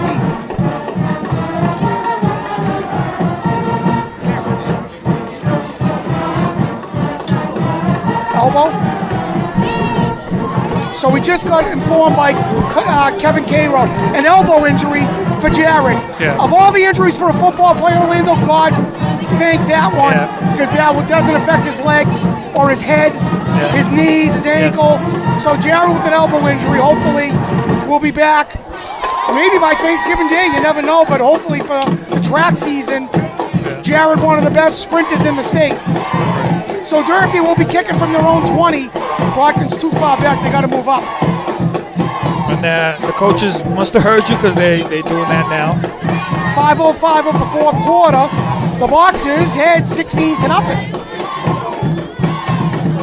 Pretty sure because of this 20 kicking from the 20, Durfee's not going to try an onside kick because Brockton would have a great field position. So I'm pretty sure. No, they are kicking. I think the onside kick is exactly what they should do. They're down by 16, Orlando. Why kick the ball deep? It's going to be I think it's going to be an onside kick. They have nothing to lose. Absolutely nothing. Or a squib kick there because Brockton. Well, the middle of the almost field's be in the red zone. The middle of the field's wide open right there. Well, they do kick it deep. Casey Rhodes gets it. Heads right up the middle. Nice run by Casey. As the senior with a terrific return to the Durfee 31. Yes, Casey Rhodes back for his first game and has done a good job. Good return there. And probably should have went for the onside kick anyway. So the Boxers with good field position of 31, looking to add on here to an already 16-point lead. 4 minutes and 56 seconds left. And quick update on the Prep CM game. Prep has increased the lead 42 to 28. Wow. So the Brockton comes out. You're going to see Xavier and Cologne at H-back. They're going to play 2 wings here, Orlando. Oh. Double wing football. The freshman team used to run. They haven't ran it all season. See what happens here. And it's going to be a pitch to Montero.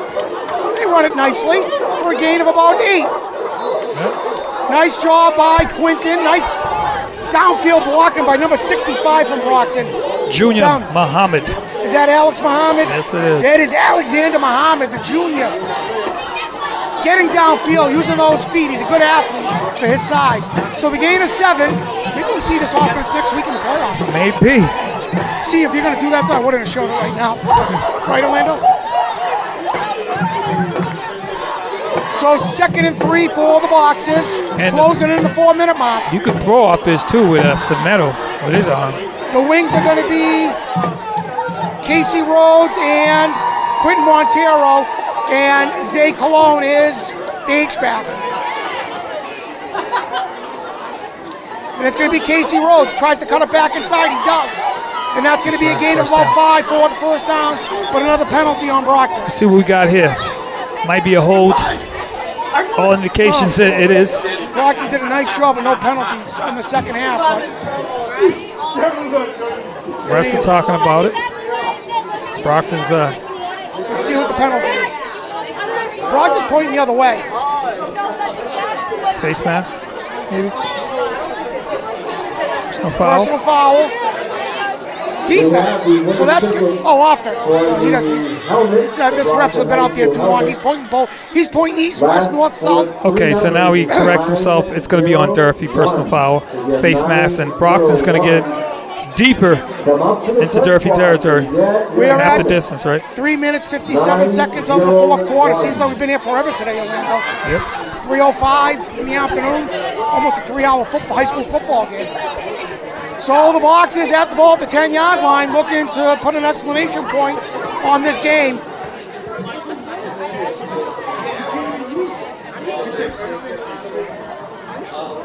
They're going to remain in that wing. Casey Rhodes and Hugh Montero. Brian wants to know what the penalty was, and he got the news that he did not like.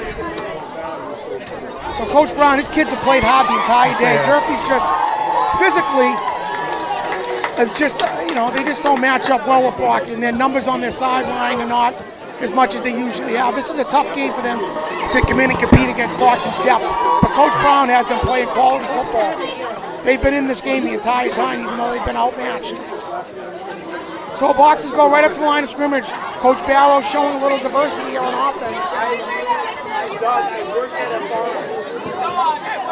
It's going to be Casey Rhodes. He cuts it back inside and falls down. Couldn't get his foot in on that. We saw Everett win about 8 Super Bowls in this office, didn't we, Orlando? Yeah. I know it's not your favorite offense. No, it's not. Orlando, But listen, whatever works, whatever gets into the end zone, I'm all for it. Everett would play 6 kids both ways and 2 wing players and win Division I Super Bowls doing it. When they didn't have the great athletes they did in the mid-2000s. I got to admit, though, Everett seemed to run it better than everybody else that tries to run it. They were superb up front with Coach Very Monaco. disciplined. And Coach DiBiaso, if he had 7 good football players, they all play both ways. And if they were a freshman, he played freshman. He didn't care. That's how I'm turn. So 2 minutes, 52 seconds. Brockton's going away and winning this one. So talking playoff football, Orlando, what does Coach Silva got to get done this week to get us competitive in the playoffs? Well, possible life without Jared Mighty. It's going to be a different look. Well, what are you going to do differently? So offensively, you don't have that home run threat. Do you go to the double wing here? Yeah, you're going to have Berg back. He's a really great player. Again, you're down deep into your depth chart at running back. So it's going to be very interesting, Leo. I probably don't have an answer to that. Only the coaches will have an answer to that, and it's going to be a very interesting week for them. So Coach Sean Shelby on defense has had them playing their best football for the past 2 years. They've given up 1 touchdown in 3 games. Okay. Now, obviously, next week they're going to be playing one of the best teams in Division I. It's going to be a different animal, but at least that way, on that side of the ball, Brockton's been playing better football. And certainly, whoever they play, they're not going to care who's out there, who's playing. So 2nd and goal for all the boxes. It's going to be a wing pitch to Quentin Montero. Jumps up the middle and gets to about the 4-yard line. Yeah, you want to see Quentin Montero get one here. Maybe Casey Rhodes, Quentin Montero. Be nice to see. So 3rd down and goal for all the boxes. Under 3 minutes of the fourth quarter, I apologize, as the boxes will win the Big 3. They will qualify for the postseason. I know people's minds will go to Jared Mighty's elbow, CJ Tyler's wrist, but they will be playing playoff football. 3rd down and goal from the 3. It's going to be Casey Rhodes. He cuts it back inside, and he'll go into the end zone for the touchdown. Casey Rhodes! First game back, and it's good to see him, the senior, get into the end zone. He worked so hard to get healthy and back into the scheme of things, and that's very good to see on senior day for Casey Rhodes. Shout out to him. The 4-yard touchdown run will make it 22-0 for Brockton. Danny DeSilva will be coming on for the extra point as the boxes will come out of here with the W. And you see Coach Barrows go up to him and give him a big hug. Very happy for Casey Rhodes again. He's missed basically the entire year with an injury and able to get healthy and back. Good to see Casey Rhodes with a big smile on his face. So the snap is down. The kick is good. I think it's a new holder too. Wasn't Jared? Like a rainbow kick there. We have a new holder there. Jared was the holder. So the kick will make it 23-0 Brockton. And Orlando, let's give credit to these coaches today. Coach Silva, the rest of his staff. After Jared was taken out of here in an ambulance, his team just didn't quit. They continue to play football. They play great defense. They're able to put another score on the board, heading into the playoffs on a positive note. You said, you know what they say. You know what? We're going to do this one for Jared. We're going to finish this game strong for our brother Jared Mighty. Get this victory. And CJ. Let's not forget about CJ. Exactly. And then that's what they've done, man. And you can tell the love for CJ Tyler and Jared Mighty is clearly there, you know. So, 2 minutes and 13 seconds, this game is all but over. The boxes, the only thing now, do they have the shutout for the second straight week? Yeah, I'm glad you mentioned CJ Tyler as well. Can't forget about him. He was having a great game until he got hurt. And again, we want him, wish the best for him as well going forward. He's back next year. So Danny De Silva's kick is down deep, and it's going to be fielded by number 2 from Durfee. Watch out, watch out, watch out! Wow. That's number 12 who fumbled it.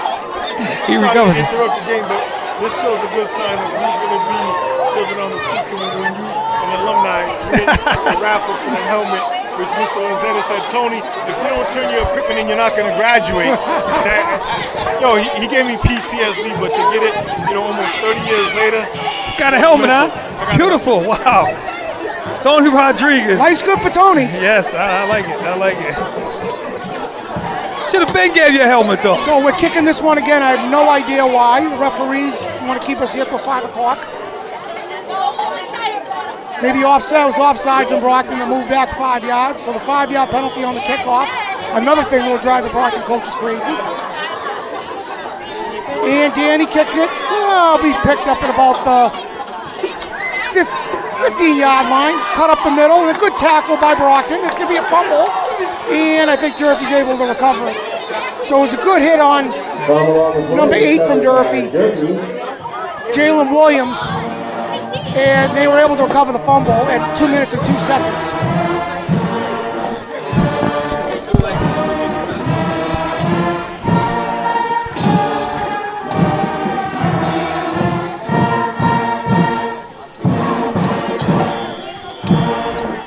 So Durfee one last time trying to put a score on the board here. They're down by 23, 2 minutes left. Brockton, no injuries right now. You see a lot of seniors on the field. A lot of younger guys and seniors getting their first playing time. So the touchdown would not affect Brockton on the point system.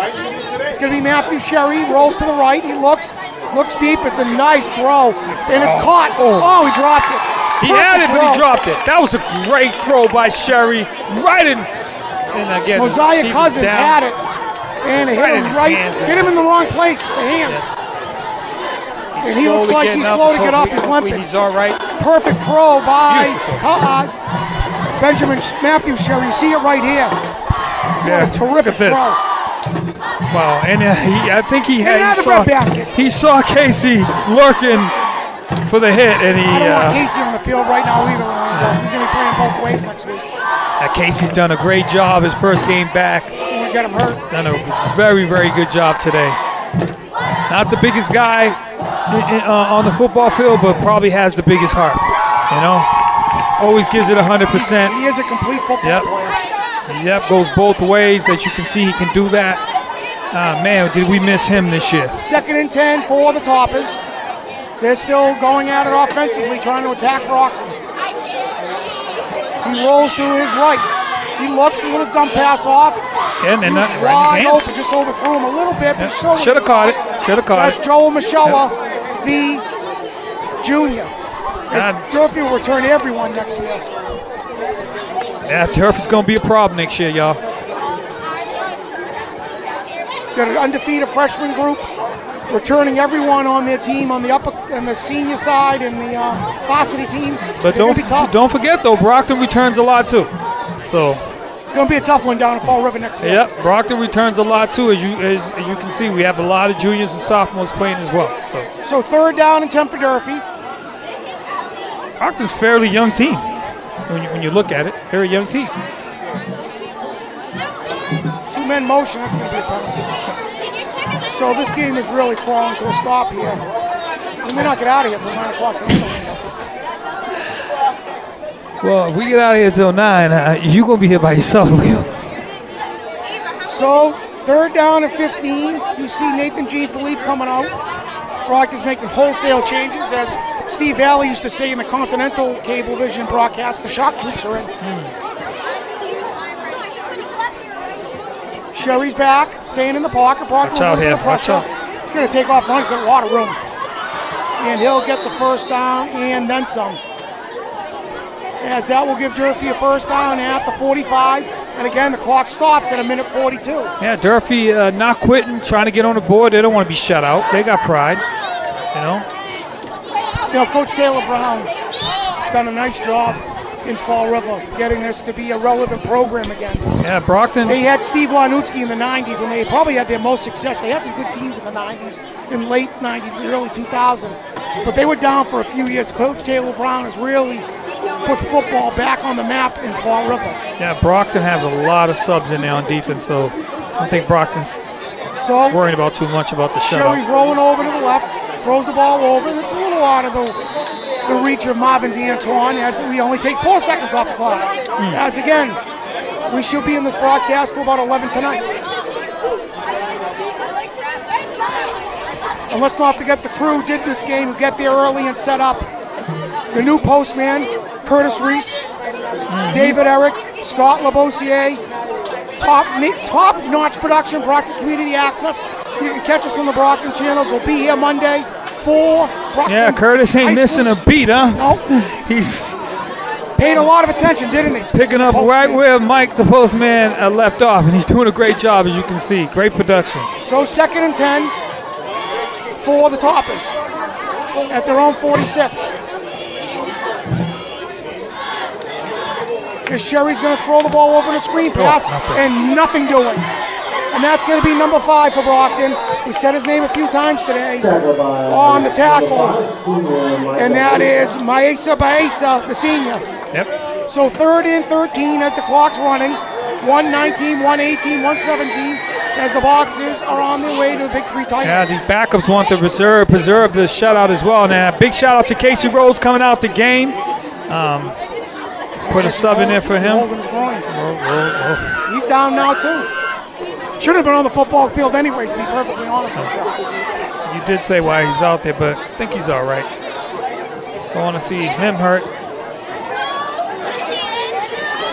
So 3rd down and 16 for Durfee. The clock's running. Hopefully they just hand it off. Nope, they're throwing. And that is caught and out of bounds. The clock will stop again. again. Keep the 1 foot in. That's all you need in high school. And so 4th down and 2 for Durfee at the Brockton 47. 34 seconds left. We are going to be here till 2 a.m.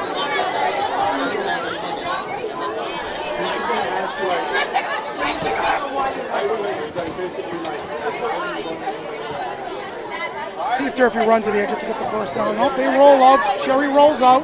He's got time. He looks, going to get the first down. If he runs it, he throws it across the middle. And that's a 1st down and a catch by number 11 from Durfee.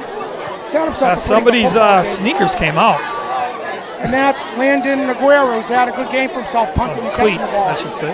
As we are probably at the last play of the game here, 14, 13, 12. And me and Amanda will wrap this up soon. And Sherry's going to take a shot. He's going to throw it deep. He's got a good arm. And that is incomplete, so we have another play. 2 seconds, so this will definitely be the last play of the game coming up. And Leo, they're going to run the clock. We're going to the playoffs. Limping, but we're going to the playoffs. So the Boxers are going to finish up here at 3 and 5. They're going to qualify for the playoffs, winning their 3rd straight game. A first half where they get up to a 14-0 lead. They lose Jared Mighty to an elbow injury, but they score 9 more points to secure the shutout. Right, they stayed together, and again, we want to send a message to Jared. Hopefully, if you're listening, you're all right. And CJ Tyler as well. Hope you're all right as well. And we'll see you guys on Monday night for Brockton Ice Soccer. Yes, sir. Thank you, everyone. Good afternoon, everyone.